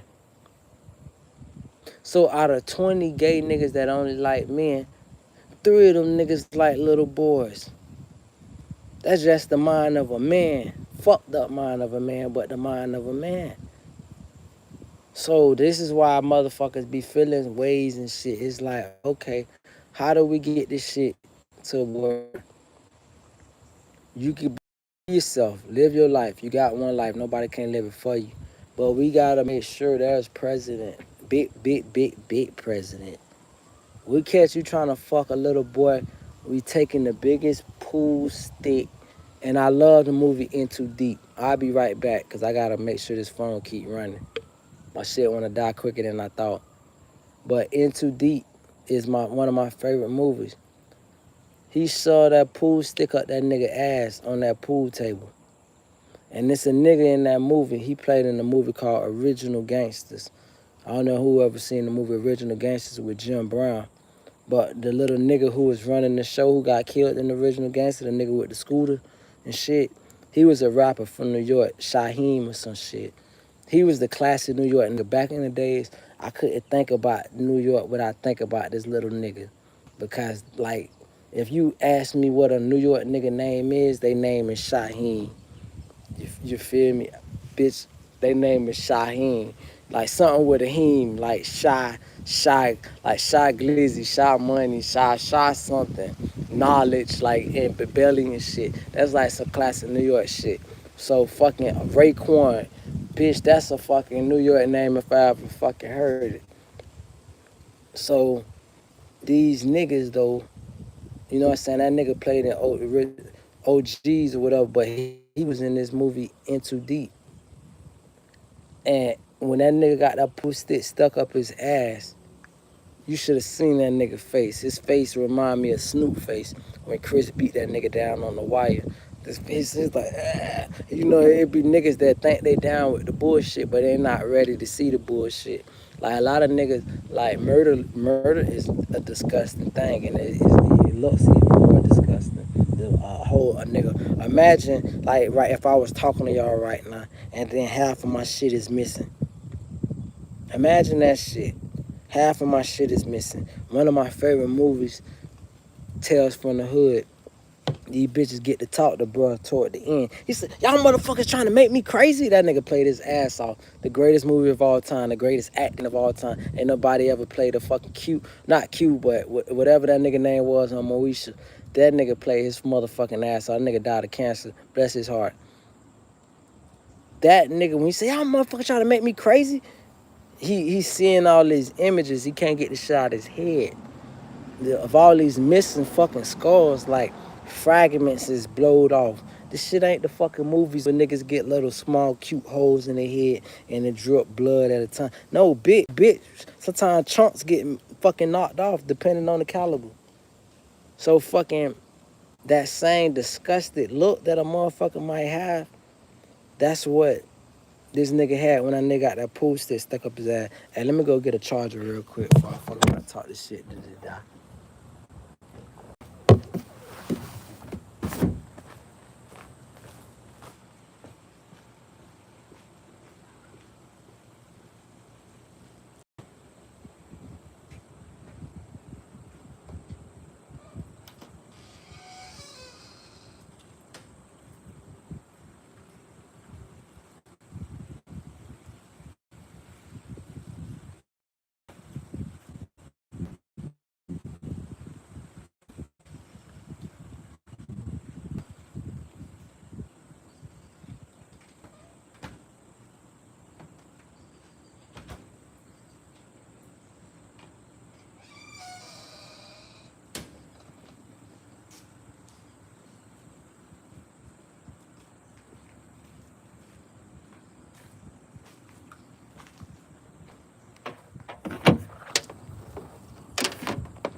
Yeah, so all in all, you know what I'm saying? I say that to say that nigga had that look on his face. It was a look of, damn, you just saw the pool stick up that nigga ass, dog. He, you know the nigga, he scratched out in 4 points. We call it 4 points. That's like if you're in a psychiatric hospital, they lock you up. They lock your ankles down, they lock your arms down, and you scratched out like an X. You feel me? So he got that nigga in 4 points, but on his stomach. And he saw the pool. He said, on your mans, on your mans. He said, I know you my mans. I know you my mans. Nigga, somebody need to let me interview LL Cool J. I wanna interview that nigga just on God, nigga. Nigga, if you niggas think you know LL Cool J, or think like you know how niggas make jokes about Ice-T and they say Ice-T saying or don't know how to act, or they say Ice Cube sound the same in all of his roles. Ain't no motherfucking body did a better role than fucking LL Cool J. That fuck nigga say, I know you my mans. I know you my mans. I'm your mans too. He said, but I love you. He said, I love you too. And then he proceeded to shove this whole fucking pool stick up this nigga ass. And that nigga screaming. And motherfucking, as the nigga screaming, you should see that nigga Shaheen. He couldn't even look. He was like, ugh. This shit was disgusting. This shit going through your mouth, nigga. Out your fucking mouth. We gonna make this shit go from your anus rectum through your fucking goddamn mouth, nigga. Through your esophagus, out your fucking mouth. This bitch going the whole way. I say that to say that's for motherfuckers that wanna abuse little boys and girls. And today is September 2nd. I'm not gonna get all into the details of what today means, but those who know, today is the day after Labor Day. Congress is back in session. Bitch. Let's see the fucking curtains get unveiled. You know what I mean? That's what the fuck I'm hollering about. You know what I'm saying? Motherfuckers gotta get. I'm glad we in a space in hip hop. Even right, that's how God be setting the tides and the winds and shit. They call it prevailing winds and shit. You know the wind goes this way, sometimes it goes that way, and it just rocks and it rocks and rocks. I'm happy to see these prevailing winds because the season that's being set is, first of all, the problem in the hood has been for the longest is this no snitching policy, right? Motherfucker wanna whack a bitch. And don't get me wrong, I understand the mindset of some people that might be like, I gotta whack this bitch. I gotta get rid of him. He gotta get out the game. And it's only human for a motherfucker to wanna get away with it. That's just only human. That don't make it right. It's definitely not. I'm not saying it's right. I'm saying to wanna the whack a bitch and get away with it. Bitches want they ice cream and they cake. You know what I mean? Like, but the problem what tripped me out with motherfuckers is motherfuckers that wanna whack a bitch and then goddamn fucking after they do all that shit, they wanna motherfucking after they whack a bitch, they wanna fucking they wanna plead for their life. How you kill a bitch and then you begging for your life? Yeah, you two pussies, please leave. How you kill a bitch and then you motherfucking begging for your motherfucking life and shit like that? Where they do that at? If you whack the bitch, any bitch that ever killed the bitch should have been ready to die. You don't go kill a bitch and not be ready to die. Bitches, you kill whatever you do unto a motherfucker, be prepared for it to be done unto you. And if you're not prepared for that, don't do it. It's that simple. So, motherfucker, I never understood that shit. Bitch killed 8 motherfuckers, and then they begging, please let me live the rest of my life in prison. Bitch, please, you should be begging for death, fuck, nigga. What you mean you begging for your life to be spared when you ain't spared no lives, puss-eyed nigga? That's some sucker nigga shit if I ever knew it. Ain't that's a sucker nigga? Even the one nigga playing the cut right now just came in. And you can at least say that. I know you trying to hide your identity, but ain't that some sucker shit? You whack a bitch, and then you still want your life. Even if you want your life, you can almost make the argument that's a natural feeling. But the fact that you scared to die, you know, I was watching a nigga talking about the presidents that died and shit. He gave like a 28 minutes. He talked about every president death and how they died. And he talked about Nixon. And I don't know how true it is, but it was one of the funniest shits I ever heard. I say, bro, if Nixon went out the way this man described Nixon, he said Nixon screamed for help. He said, help! And it made me shout out on Cash Money. Cash Money had a song back in the day. Somebody help! Them hot boys, they coming through. Somebody help! Fuck you, you screaming for help for a squad, nigga. All the death and destruction you caused, you should be able to wear that shit like a G and say, yeah, yeah, it is what it is. This shit been real. This shit been 1K. Even like, I don't even care what role you play. Let's say you the good guy. Like they got a country called Burkina Faso. It's somewhere in Africa. He's a good guy. He's one of the good ones. He's fighting against the whole world of colonialism that runs the world and exploits poorer countries. He's fighting for respect. He's fighting for national respect, not self-respect. He has self-respect, therefore he's a leader of his country, and he cares about his country more than he cares about his personal life. That's what an ultimate patriot is, a person that love their country more than they love their own life and willing to kill and die for it. Not just a motherfucker that get paid. See, you could be in the military all day and you making great money, but if you don't really love this motherfucking country, you just an employee. You gotta really believe in what this motherfucker can do for you. They say ask not what your country could do for you, but what you could do for your country. Wrong. Ask what the fuck you've already done for your country and what your country has done back for you is the real question in 2025. And then start to ask the third question that nobody talks about. What have your country done for other countries? Well, motherfucker ain't never joined the military, ain't shot not one fucking shell. And they get all the benefits.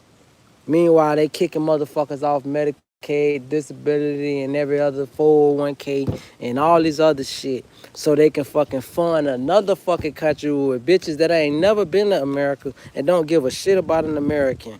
I need somebody to talk to me. Clan Bird said, yo, what's up, yo? I need you niggas to talk back. Jump in these comments and say some shit. I know you hear me over here preaching the gospel over here.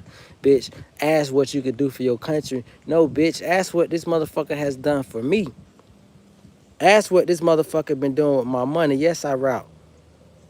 Yes, I rap. What would you like to know about me rapping? Yes, I rap. I'm black. I don't want to say it like that. I'm black.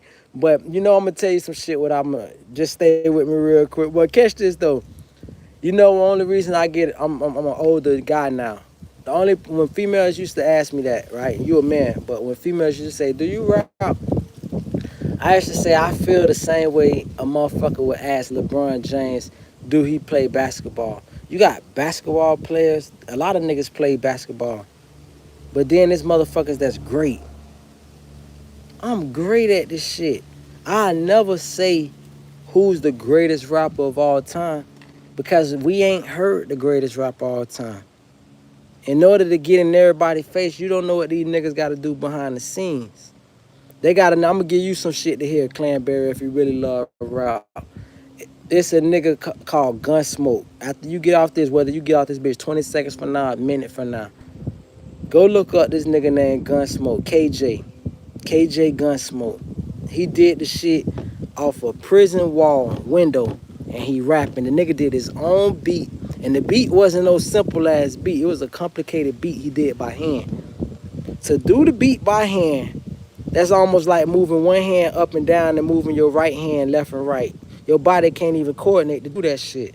The nigga did the whole fucking beat and then fucking melody and the rap. That's like Sugar Free. Sugar Free is another rap nigga. Sugar Free got that old school beat with a pencil. When niggas used to goddamn beat and then how the pencil do the snares. The pencil was the snares and the bass was your fucking your. I'm from that era where we do our own beats and we do our own rap, freestyle, whatever you want to fucking call it. Niggas like that never made it. Versus niggas that got 20, 30, fucking 40 writers and shit like that, and all they do is play karaoke and rap shit that they writers wrote for 'em.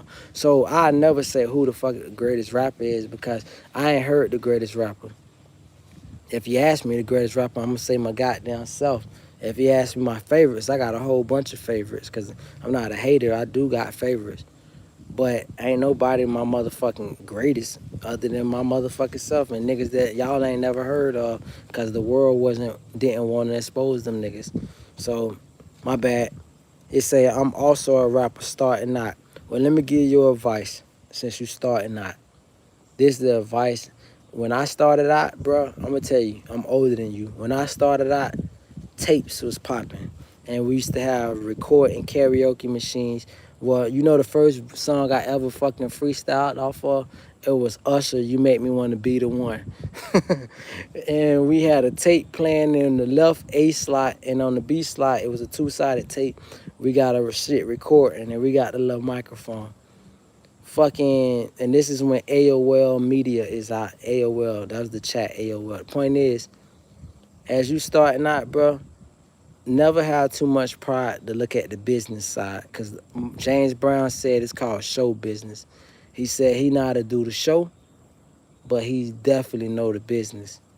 Some niggas just want the show and they just want to be seen and prop. That's all I wanted for many years. I just wanted to be famous. I didn't give a fuck about the money. Now I care more about the money. Bitch, I don't give a fuck about the fame. So you gotta decide first. I have a few songs. You know what I'm saying? So what you plan on doing with it? Have you did any show? Clanberry, have you ever did a show before? No, I'm saying, no, I get you saying you have a few songs out, but have you performed? You never. So this is what you need to start doing. It's something I did before, but I didn't exercise it. What most artists, real artists, have to do. You gotta get you a promoter, not a promoter. Hook up with a promoter. Like I remember, like join like a rock contest where they got like prize winner. See how those contests work is the promoter set that shit up. I only have 150. Listen, that shit gonna come. That shit gonna come, my brother. I got these followers off a video I posted. Most of the organic followers I got is probably really 900. When I had my followers joining my shit, and I say organic, all of it is organic. I ain't never paid for it. But what I mean by that is I had a video do 1,000,000 views before. So that video gained a lot of subscribers and shit like that. And this is before whoever run YouTube got to really know my persona. So maybe they was trying to give me a foot into the door. I say all that to say, don't rub nobody the wrong way. If you only got 155 followers, don't do what I'm doing right now. Meaning that I'm talking my shit. But the best way to blow up as a rapper, since you say you rap, be neutral. I'm just telling you the politics side of it. Don't rub nobody the wrong way. Don't talk about no famous rapper. They will fucking block you in a heartbeat. They will beg everybody. Don't get on the music with this. They do it with other niggas that's already famous. They would definitely do it with a nigga that ain't never been heard of. Any material that you got that you think that's gonna like be popping, keep that shit to yourself so you have something to offer the label. When you go into a meeting with the label, understand you're gonna get fucked. There's no way. I just want you to understand this. This is if you're trying to come at it and get signed. If you do it the independent route and you got some money already, you could do it differently. But let me ask you a question. Are you trying to come at it independently or are you trying to get recognized by a label? Because that's going to determine how I respond to you and what I say. You trying to get is it your dream to get picked up by UMG, Capitol Records, or do you want to come at it from an independent standpoint? Do you got some money already is basically what I'm saying. Are you starting out dead broke and you just depending on your talent? Are you want somebody or you know what I'm saying, you got money and you can fund your own projects. Cause if you can fund your own projects, this is what I would tell you. If you want to be a real rapper, find a nigga that got a big social media following, blow up off of that nigga, and get on your Puff Daddy shit. Once that nigga blow, then you could jump out there and showcase your shit. Cause now motherfuckers know you and this and that. Like, see, it take a certain kind of personality for a nigga not to put their ego in front of them and say, man, I don't want to be in. Like, if I had to do this shit over, you know, it's so funny. You gonna leave when I say this shit, cause the people always leave when I say this shit. Low key, this nigga Brian Williams, and I gotta call him that, is like one of my favorite entrepreneurs. But if I could redo how I see the game now, Sugar Slim, Ronald Williams would have been my favorite. Cause he a nigga that said, don't put me nowhere in front of that motherfucking camera. Ronald Williams, Sugar Slim got more money than Birdman. And guess what? He don't want none of the publicity. I have no money. I have talent. I want to join a record label, but I don't know if I should go independent. I'm telling you what to do. If you ain't got no money, a label gonna be the way to go. But you can't go in there with no pride thinking that, bitch, you that 360 deal, bitch, if the whatever fucking, you know how the nigga, what's that nigga who made Drewski? He made like jokes about that shit. That 360 deal is gonna be the greatest thing that ever happened for you, my brother. Because you know the rappers that disappoint me, it's the niggas that I don't, I'm gonna tell you what I consider a flop. Once you had an album that went, let's say there was a nigga back in the day called Skilo, had a song. Wish I was a little bit taller. Wish I was a baller. He was what you call a classic one-hit wonder. Once you motherfucker had a song go national, you had national eyes on you. The rest of this shit is stage present, cause word of mouth spreads, bro. Once a bitch went to your show, they gonna go back talking to the screen. Man, I went to what's the name show, man. That shit was so live, man. Da da da da. Like, I never forget, dog. One of the greatest performers, dog. And this nigga don't get no credit for being a performer. Is Lil Jon. The nigga say, yeah, that nigga is a performer. That nigga, when they say king of crunk, Lil Jon ain't never, you never gonna hear nobody talking about Lil Jon is the greatest lyricist. None of that shit. He's the king of crunk. When motherfuckers go to the club back in the days, they wanted to get crunk and hyped and amped up. The first concert I ever been to or whatever was Lil Jon B.I.B.I. I don't know if you ever heard that song, but it's a song called B.I.B.I. And they started a fucking riot. This is the point that I'm making. The show was so fucking good. I remember begging my big homies, like, please take me back to the club with y'all. Please take me back to the club. I never seen no shit like that. So you gotta know, bro, your first deal you gonna lose. Maybe even your second deal you gonna fucking lose. But once you got that fan base, that notoriety, you got niggas that's gonna carry you for the rest of your fucking life. That's why you hear niggas. I used to feel niggas was pulling their own horn or their coattails. Niggas should be like, man, the fans wanna hear this. And I'm like, what fans? This nigga ain't got no song popping on the radio. But they got fans. Because once you got that national syndication, bro, it's up to you to carry yourself. So just know, without the money, you gotta carry yourself, bro. Ain't no motherfucker you on this, that, and third. Just know that. So the independent route is only for niggas who got a stream of money coming in. If you had like this success in personal life and you can afford to, because I'm trying to tell you, bro, if you just want, let me ask you something, bro. Do you want to be see, I already left. I was just gonna ask the most important question. Do you want to be a rapper for the money or do you want the fame? Answer that. Tell me that real quick. What's more important to you, the money or the fame? What would you take right now? If a bitch tell you they could get you popping for the next 5 years and your song play every day on the radio, or if a bitch tell you they can make you generational kind of wealth, that you and your kids and your grandkids gonna be rich for life, what mean more to you? But they tell you, we gonna make you, your grandkids, rich for life, but ain't nobody ever gonna know you. What you gonna take? That's the question you gotta ask yourself. That's the question between wanting to be independent versus wanting a label. You get that machine behind you, they gonna play your song to bitches is tired of it.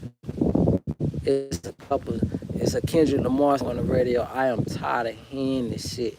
If this world, bitch, when the last time they played the actual "If This World Were Mine"? Bitch, that's my favorite. Not favorite, but it's one of my old school. I think about the Wood, niggas who seen the Wood. That's when that nigga finally got the box off of fucking goddamn "This World Was Mine," Luther Vandross. Now all of a sudden you just hear this shit over and it's not his fault. That's the machine saying, bitch, we finna get our money. I've been trying to freestyle my shit and I've been looking into some things that will help like route lessons and get some books. I just want to make a difference with my music. Okay, so you're younger because you said Juice WRLD.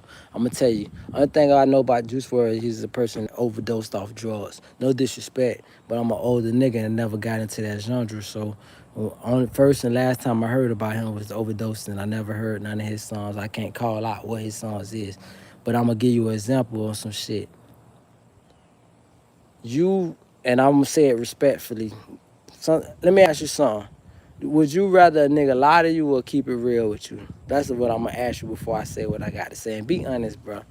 Would you rather a nigga spare your feelings and tell you how it is? Get my parents, my brother.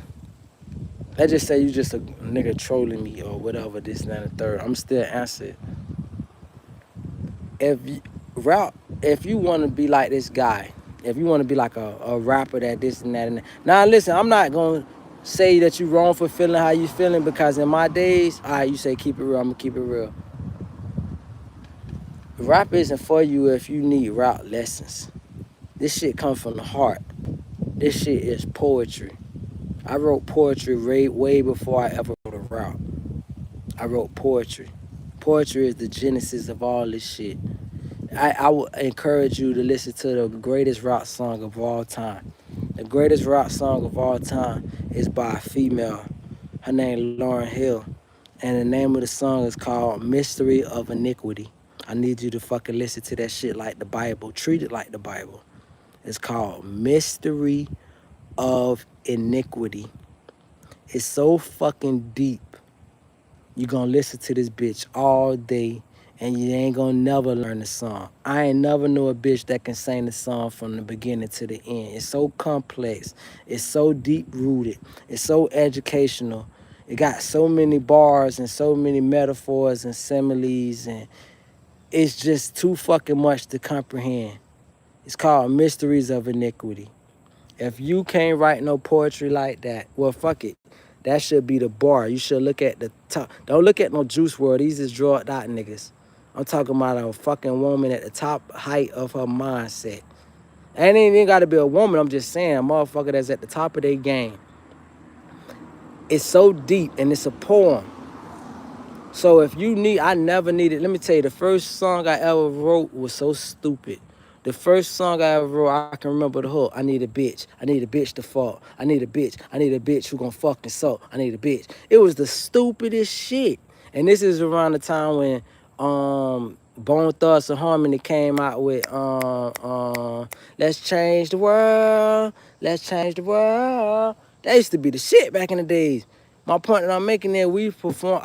I got together with some young niggas and we performed. We created a group called Lost Souls, and that's what. And these niggas were older than me, so I had to like challenge myself. And they had me do a rap off with this other nigga to be the last. So I had to rap against this 14-year-old, and I was 13. And so I'm at home writing. I'm wrecking my fucking brain, and I realized, damn, I gotta read more. Like this shit back in the days, it was about being smart. These days, it ain't about being smart. Back in the days, it was about understanding what a simile is. It was an understanding a simile is as or alike, just like a metaphor, as or alike. That's why you see niggas say, I'm getting money like, or I'm getting this such as. You understood how to use this shit in grammatical form. This shit was about being intelligent.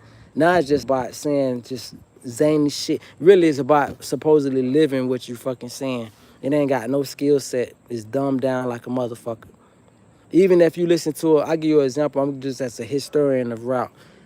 A old you won't he probably done erased it, but Two Chains when he called himself Titty Boy, he first had to change his name from Titty Boy, cause motherfuckers was like that's inappropriate. Don't call yourself Titty Boy. So he changed it to Two Chains. He said the second thing he had to do was dumb down his music, make it make it something to niggas that's on drugs can understand. You gotta understand where you wanna go with the shit. Do you wanna entertain or do you wanna educate? These days it's more about entertainment. Entertainment is what sells. You feel me? All that fucking you could drop bars and bars. Cardi B just dropped probably her best lyrical song ever, which is her latest shit of that Jay-Z remake. But niggas is calling her lame as shit cause they can't shake their ass or bitches or whatever. So that's not the era that we in. We in the era where bitches want to be entertained with fucking simplistic shit. So you gotta understand this game and understand that I'm gonna get back to the point. You said that, hold on, it's getting all bright and shit. I can barely see, hold on. I wanna get money, get my parents cake, keep it real. I've been trying to freestyle my shit. I've been looking into something. So the ultimate point, like I say, bro, you don't need no rap lessons. I taught myself how to rap. And the only reason I taught myself how to rap is once I started taking rap seriously, and I was still jit. I started rapping when I was 13, so I was still in school. I don't know if you out of school or in school, but I started taking my English classes way more seriously. At my English classes, I had to realize I didn't know the English language whatsoever. I didn't know what a fragmented sentence was versus a complete sentence. I started learning all this shit about English. And I'm an American, all the way American. And I had to learn how to re-speak English just to speak abundance at a better rate, if that make any sense. So I had to learn what a double entendre was. Niggas don't even know what double entendres was, and they use double entendres all the time. And they don't even know what the fuck it is. So, bro, this shit you gotta. I'm like 16 in school, so you still got a chance, then, brother. You got a chance. And another the way you practice your shit. When I was in high school, oh boy, you get bring back the good days. We used to have freestyle sessions, nigga. This was when 106 and Park and all this shit, the Rock City, the booth. So nigga, we used to freestyle on the lunchtime. Nigga, I got my lunch early because I wanted to eat so I could freestyle the whole lunchtime. Nigga, we battle route in lunchtime. We did battle routes, nigga. Like, I never forget, I battle route Murder Moot on South Beach. Who I just ran into? My brother from the Bahamas, you feel me? He live in Nassau right now. Bitch, my brother was telling me, he like, remember you had, nigga, I had great experiences in life, bro. Like, I live for that battle rock, that freestyling right off the brain type shit. Niggas ain't like that no more. Like, one of the greatest freestyles ever was Blind Fury, a white boy. He wasn't gonna make it for whatever political reasons, but Blind Fury fucking route circles around Eminem. So my whole thing is, dog, it's just about taking this shit, understanding, respecting it as a student, but then understanding the business. I'm Irish. Okay, shout out to that. You could take that as, listen, I'm gonna just give you the game, bro. You got everything what it takes. All you need is to understand that, bro. This shit is marketing. These days, it ain't about despite all the things I just told you, I just gave you the groundwork on how to take it as a serious person. But the reality is, bro, this shit is marketing. Motherfucker market you the right way. It don't matter what you saying. You can say I eat grits, fish, and cheese. Nigga, when I was a jit, they had Weird Al Yankovic. Weird Al Yankovic was with Capitol Records for the longest. A lot of niggas complain about Capitol Records and say they got fucked over. But Weird Al Yankovic made mad money off of Capitol Records. And he was just a nigga that was there to make shits and giggles out of shit. Whatever your path is, choose it and stamp it. Get your persona. Stick to it. The politics of it. Don't offend nobody. Don't step on nobody's toes. Don't say nothing that could be perceived as disrespectful by niggas that is affluent or influential. Don't talk about the hidden bosses behind the scenes who run the game, because the rappers is who everybody adore, but they got a boss they adhere to. Don't say shit that'll offend them motherfuckers. Stay neutral. Bitch ask you a question, even if you ever did a live. I don't know if you do YouTube or social media, but bitches will jump in your comment and say, what do you think about, oh, I'm gonna give you something very pivotal. If a bitch ever asks you, what do you think about Israel, say they have the right to defend themselves. You better say that shit. Don't never change. And then the second thing is, bitch ask you anything controversial. What do you think about homosexuals? Say, man, I love everybody. Just say things that don't rock the boat, and be a person that know how to. And also, lastly, I say, if you ever drink or you getting into this, don't be sporadic. Don't be a person that they view as, I sat in front of a label here years ago. Only one time I sat in front of a major record label and shit.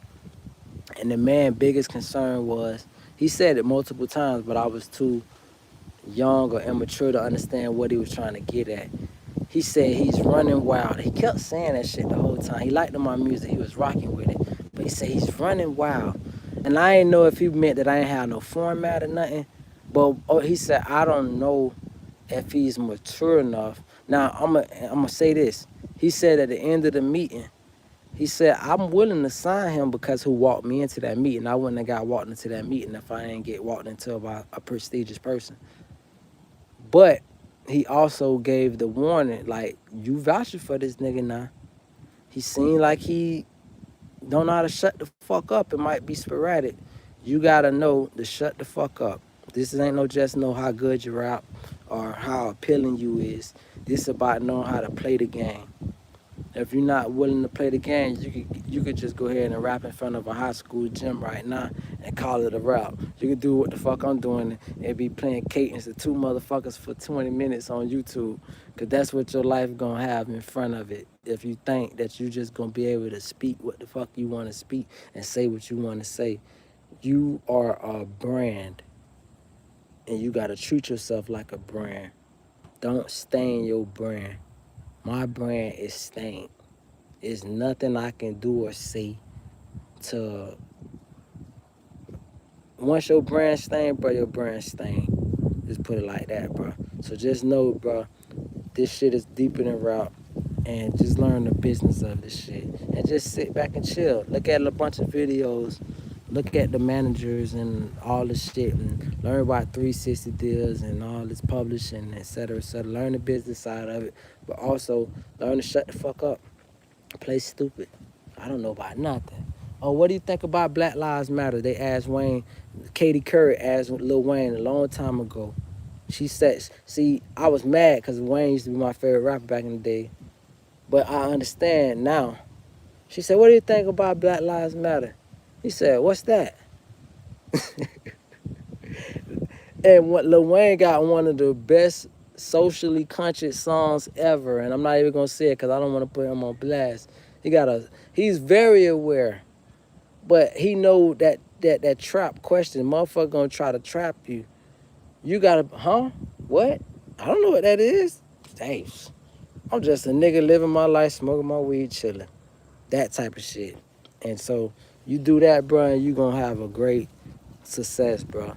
And I say, as far as being a Irish white rapper, bro, I don't really know because that's kind of complex. You got Machine Gun Kelly.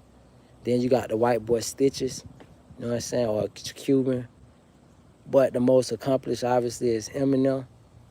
But then you got your boy Jack, what his name? Jack Harlow. That fuck nigga actually ride. And that nigga got a song called, I don't know, but it's on NBA 2K22 or some shit. That shit hard as fuck. I don't know if he wrote it, but he got a flow for your ass. Just be smooth with it, dog. Just all I can say is just be smooth, dog. You be smooth, shit gonna work itself out for you, my brother. I promise you, dog. Don't get in no controversial shit. A bitch asks you something that could be controversial, don't answer it. Or either just say, I don't know about that. That ain't got nothing to do with me. And focus on you. And, bruh, and nobody can never hold nothing against you, brother. You know what I'm saying? That type shit, man. I don't want to feel obligated to y'all two people because two of y'all been rocking with me for so far long. I'm almost treading on thin ice. Like, damn, bitch, I'm enjoying it. Two motherfuckers been rocking with me, but I don't wanna feel that obligation. I almost would kind of be more comfortable when this shit go back to zero, and I can go back to talk about some other shit. Cause I am calculated. A lot of motherfuckers like to think that I'm just some old spontaneous ass nigga and I just say whatever just comes to my mind. No, I'm very calculated in what I say. I think about a lot of shit, but I just still say fuck it. You know what I'm saying? Like, it's like you look on the left shoulder, you look on the right shoulder, and then both of them saying, do it, do it, do it, do it, do it. Fuck it, you gonna do it. So but I am calculated. I don't just spill out shit or whatever. So once y'all leave out of here, I'm gonna feel more comfortable. I guess I'm asking y'all peacefully to, if you ain't liked it already, please give me a like, cause y'all been rocking with me for a long time. And just exit out so I can feel more comfortable and shit. Maybe I end up ending this shit and start me another chat. I'm sad today though. I'm gonna be honest, I'm sad today because like I'm sad today, dog. So today is one of the last days of my freedom. What I mean by that is I'm finna go get this money or try to get some money. And as I try to get some money, I ain't gonna be able to get online because I take the seriousness of being able to sustain my life and be something of myself. You feel me? I'm never content, and I'll tell you that much too, Clan Bear. Since you 16, don't never be content, and don't never put all your eggs in one basket, brother. Understand, whether you so-called make it or don't make it in this world, in the rap game, that don't mean you not successful, brother. You know what I'm saying? That don't mean, just make sure you know that you don't put all, just like to the kid that's trying to be an NBA player or be a football player. If that shit don't work out, nigga, how your plan B? And I think my ideal of success is you being content with where you at in life and knowing that you put your best foot forward and that things look good on the outlook of things. You feel me? That's what I would say, bro. They had a program back when I was younger called Outlook, and it was around the time the video game Sims came out. And Sims used to kind of like give you a perspective of life, and so they had this thing called Outlook, and the Outlook you used to put in your goals. This back when JavaScript was out and all this kind of shit, right? JavaScript. Point is, and that's kind of code, source code and all that shit. But the point is, when you used to put these things into the algorithm of what your life be, it give you an outlook, a 10-year perspective.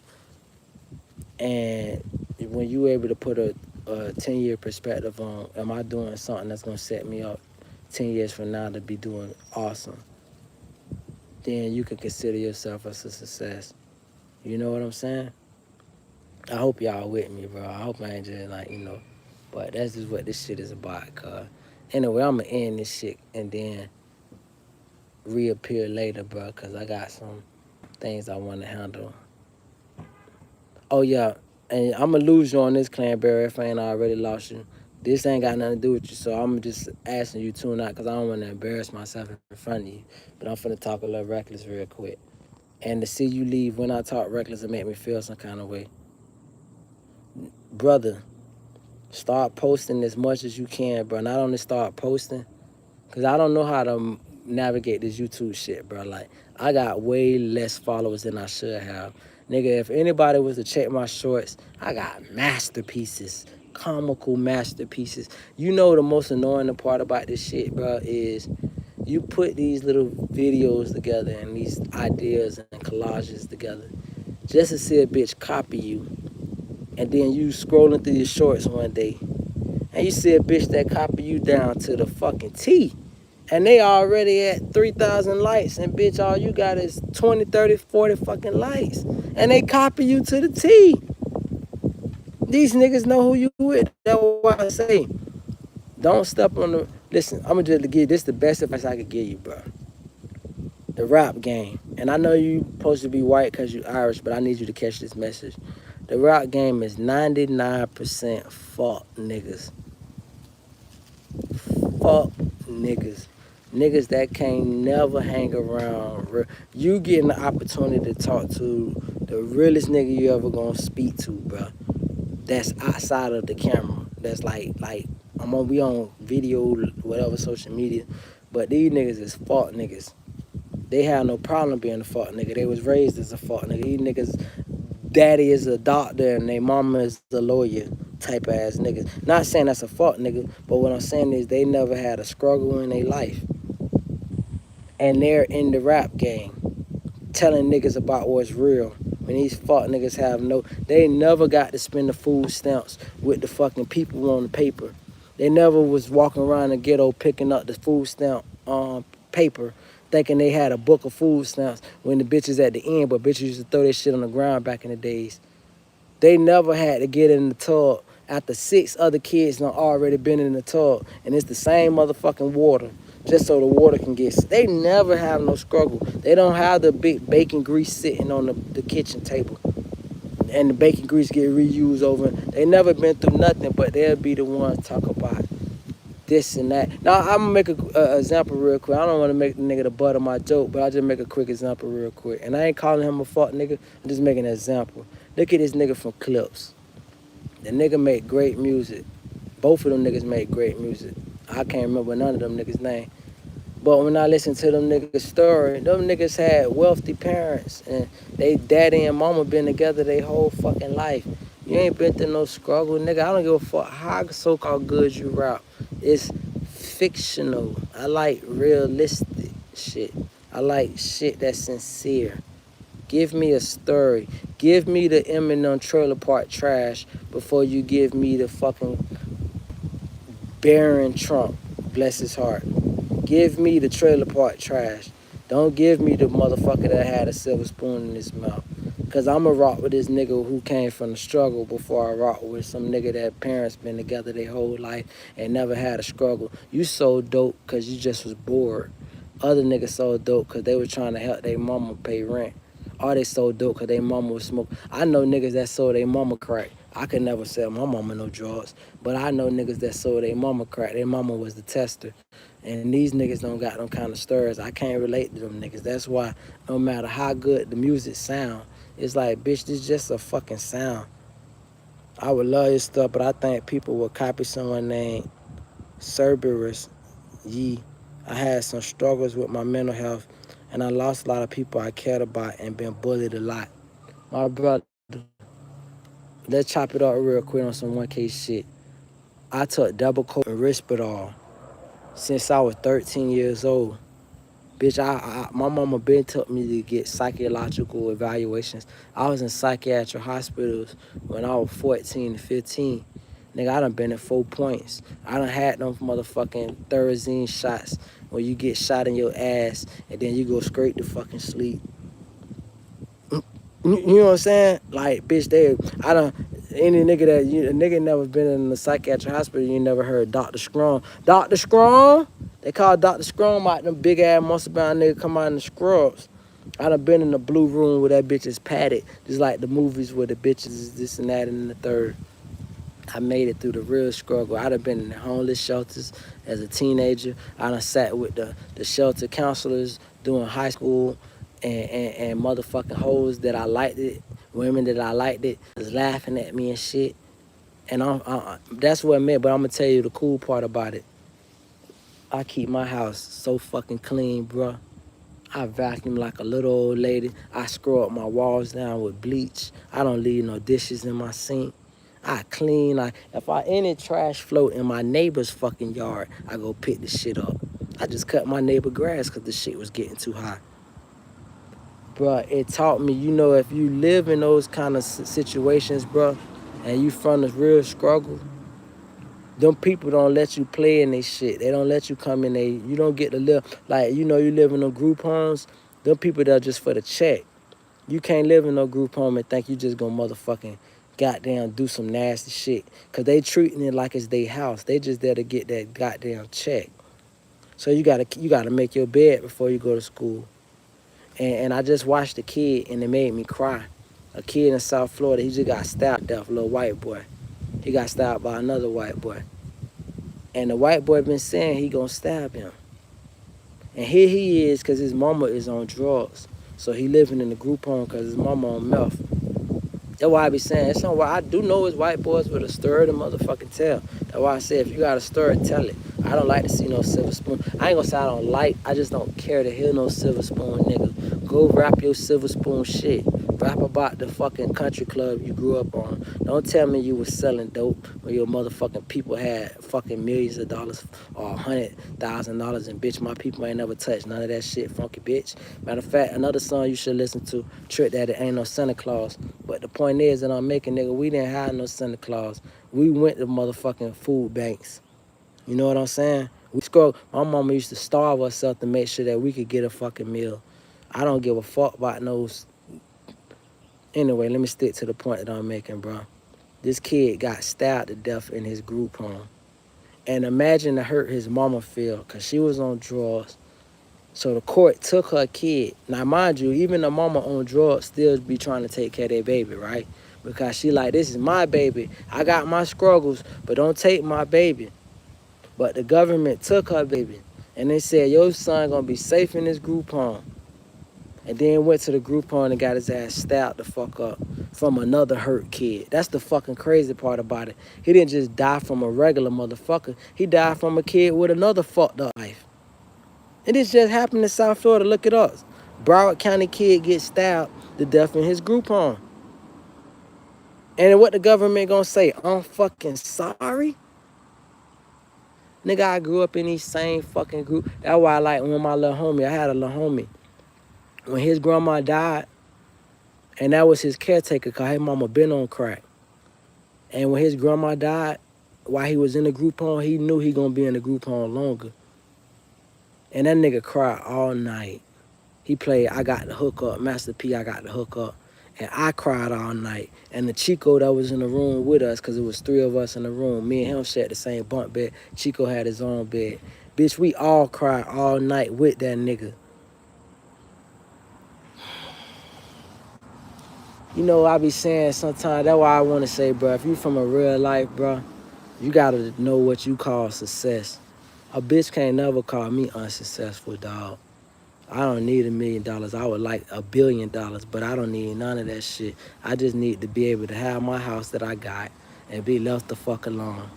Some people just want to be left alone. That's why I'm in the country right now. You done probably heard cars passing, but what you ain't heard is no police siren.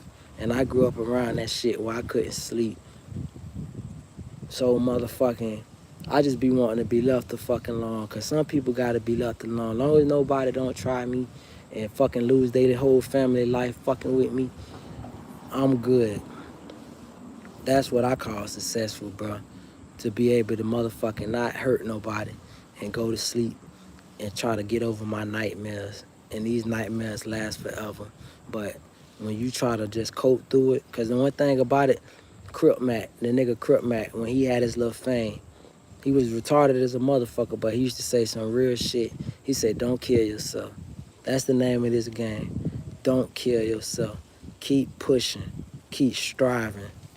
I always say I do this shit for the snotty nose, dingy clothes. I do it for the little nigga that gotta go to school with dingy clothes and snotty nose, cause his caretaker don't give a fuck about nothing but his check. That's what the fuck I do this shit for, cuz.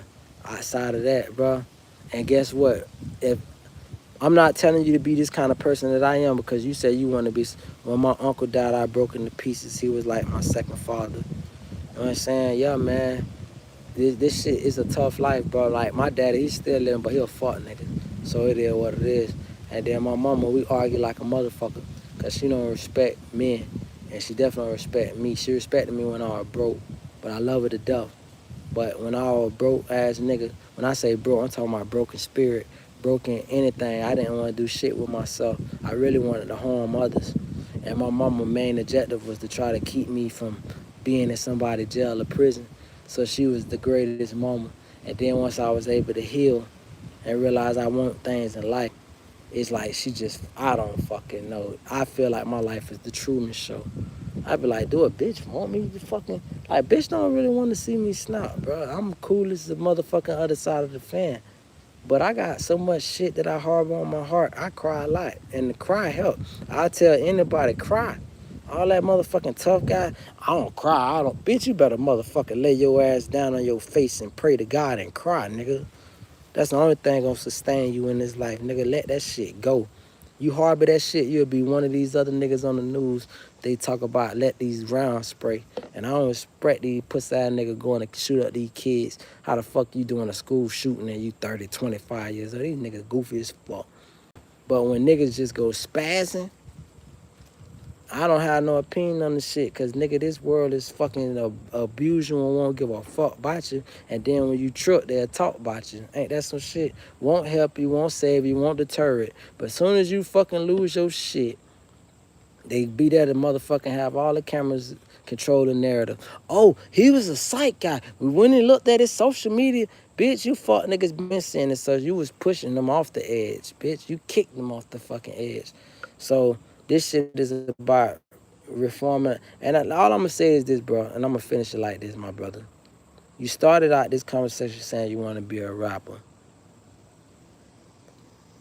If you want to be a successful rapper, don't talk about what the fuck I'm talking about right now. Play stupid like you don't know what the fuck going on, and just play the script. Follow the script. Juice WRLD helped me through my struggles and inspired me in the first place. Now, you mentioned him twice, so I do believe you. But I want to tell you something. Far be it from me to shit on your dreams as I'm fucking drinking. But I want to tell you, because you ain't catch the beginning of this conversation. The drug addicts helped me never do drugs. My community had needles on the ground every fucking where. Needles. This is when motherfuckers was shooting heroin and motherfuckers was smoking crack. I done seen bitches free. I sound like to say I grew up in a community where you couldn't play in the grass because the grass had so much dangerous shit in it. Open condoms, all type of shit. I say that to say, bruh, we frowned at crackheads. We frowned at it. Juice WRLD died of an overdose. I would just say I'm glad that his music helped you through something. But before you leave this earth, which is many, many years from now, find you a role model that didn't die of an overdose. You feel me? Find you somebody that was able to conquer their fucking nightmares. Because we all got nightmares. We all got nightmares. I got homeboys that's still living that nightmares is worse than my shit. And they ain't took no gun to their head and blew their head out. You think about how many ex-military niggas blew their brains out because of the brains they blew out. I don't know if you was here with me when I was talking about how it's an ugly sight. Bitches ain't never seen a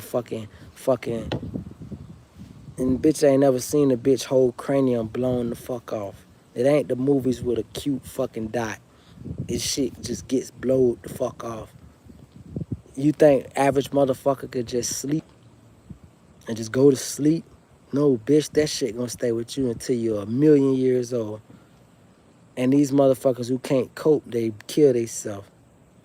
So I just say that to say, find you a strong motherfucker who's been able to try to sustain and realize there are things to live for and there are purposes and goals to set that you can help others keep their life. Even if you make that your life mission.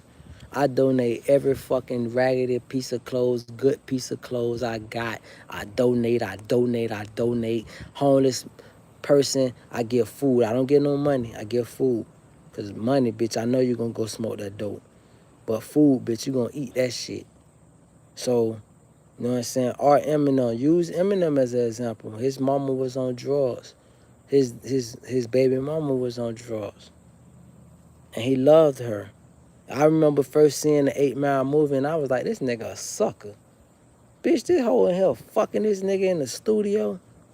It took for me to have a fucking baby mama to realize I just want the well-being of her. I don't want to fuck her. I have no sexual attraction to her. But I understand she was my greatest friend I ever had. Ever. By far. Ain't no bitch can make me feel my baby mama wasn't my greatest friend. We used to have a fucking hell of a time being two nerds. And I'm a fucking whole car. I'm a full-fledged, whatever the name is, nerd. A ghetto nerd. And I got to really be myself. The first woman I can joke with, like joke with, be a fucking, when some women say, oh, I used to argue with bitches. Bitches be like, oh, you immature. And I used to equate that to money. I say immature, well, how come you at my fucking apartment sucking my dick if I'm immature? Why you not at the other nigga who ain't even got no fucking house? And mind you, I ain't had no house, I had an apartment. But why you with this nigga staying at his mama shit? Why you with this nigga sleeping? It's women out here sleeping in niggas' back seats. But they'll call a person, let's say like the Comic Con, they got some shit called Cosmo. I like the anime, certain anime, but not like that much.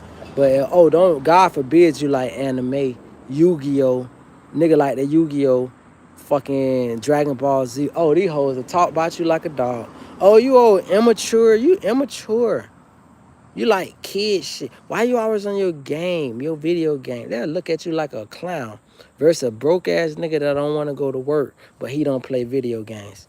So when I met my baby mama, this was the first person I can really let it all hang out with. Now it didn't work out, but guess what? I'm such a man and such a human being that bitch. It's say I had some problems with girls. My brother, we all gonna have a problem with them. Only thing I can say is, bro, your best bet in life. And that's why I was telling you earlier when I was asking y'all to leave, because I wanted to make this point. This evening, hopefully, if everything go right for me, this evening, I'm going to have me a random bitch, and I'm going to screw her brains out. I ain't fucked in 5 months. I'm going to screw her brains out all night, because I got to go get this money, and I got to have my mind right. But the reality is, don't never put these women in front of your goals and your life dreams, no matter what they feel or say. Don't put them in front of your life dreams, brother. Don't never let no woman make you feel like you're not sufficient or good enough or you're weird or this and that. Because guess what, bro? I'll give you a perfect example. When I had my apartment, I had a futon, a leather futon, right? I had a regular couch, but it had a matching futon. It was leather.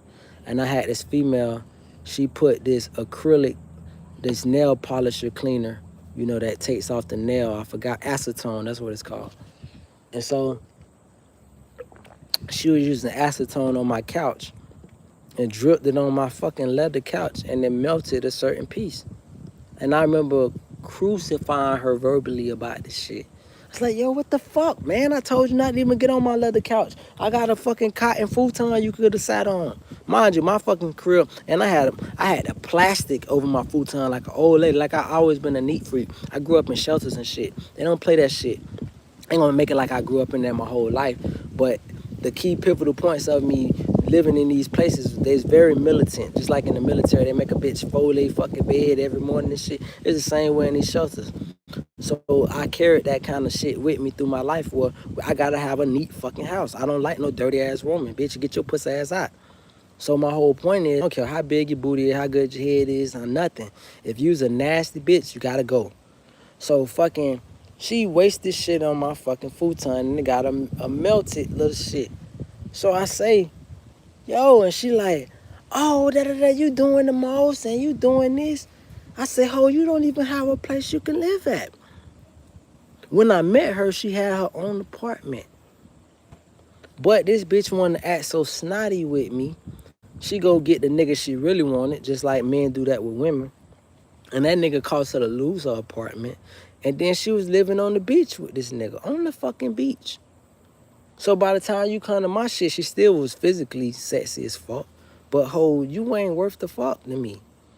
And you gonna fucking spill some shit on my shit and act nonchalant, shit you can't even afford to replace? How the fuck? So I'm here to tell you, bro, don't let these women take away from who you are.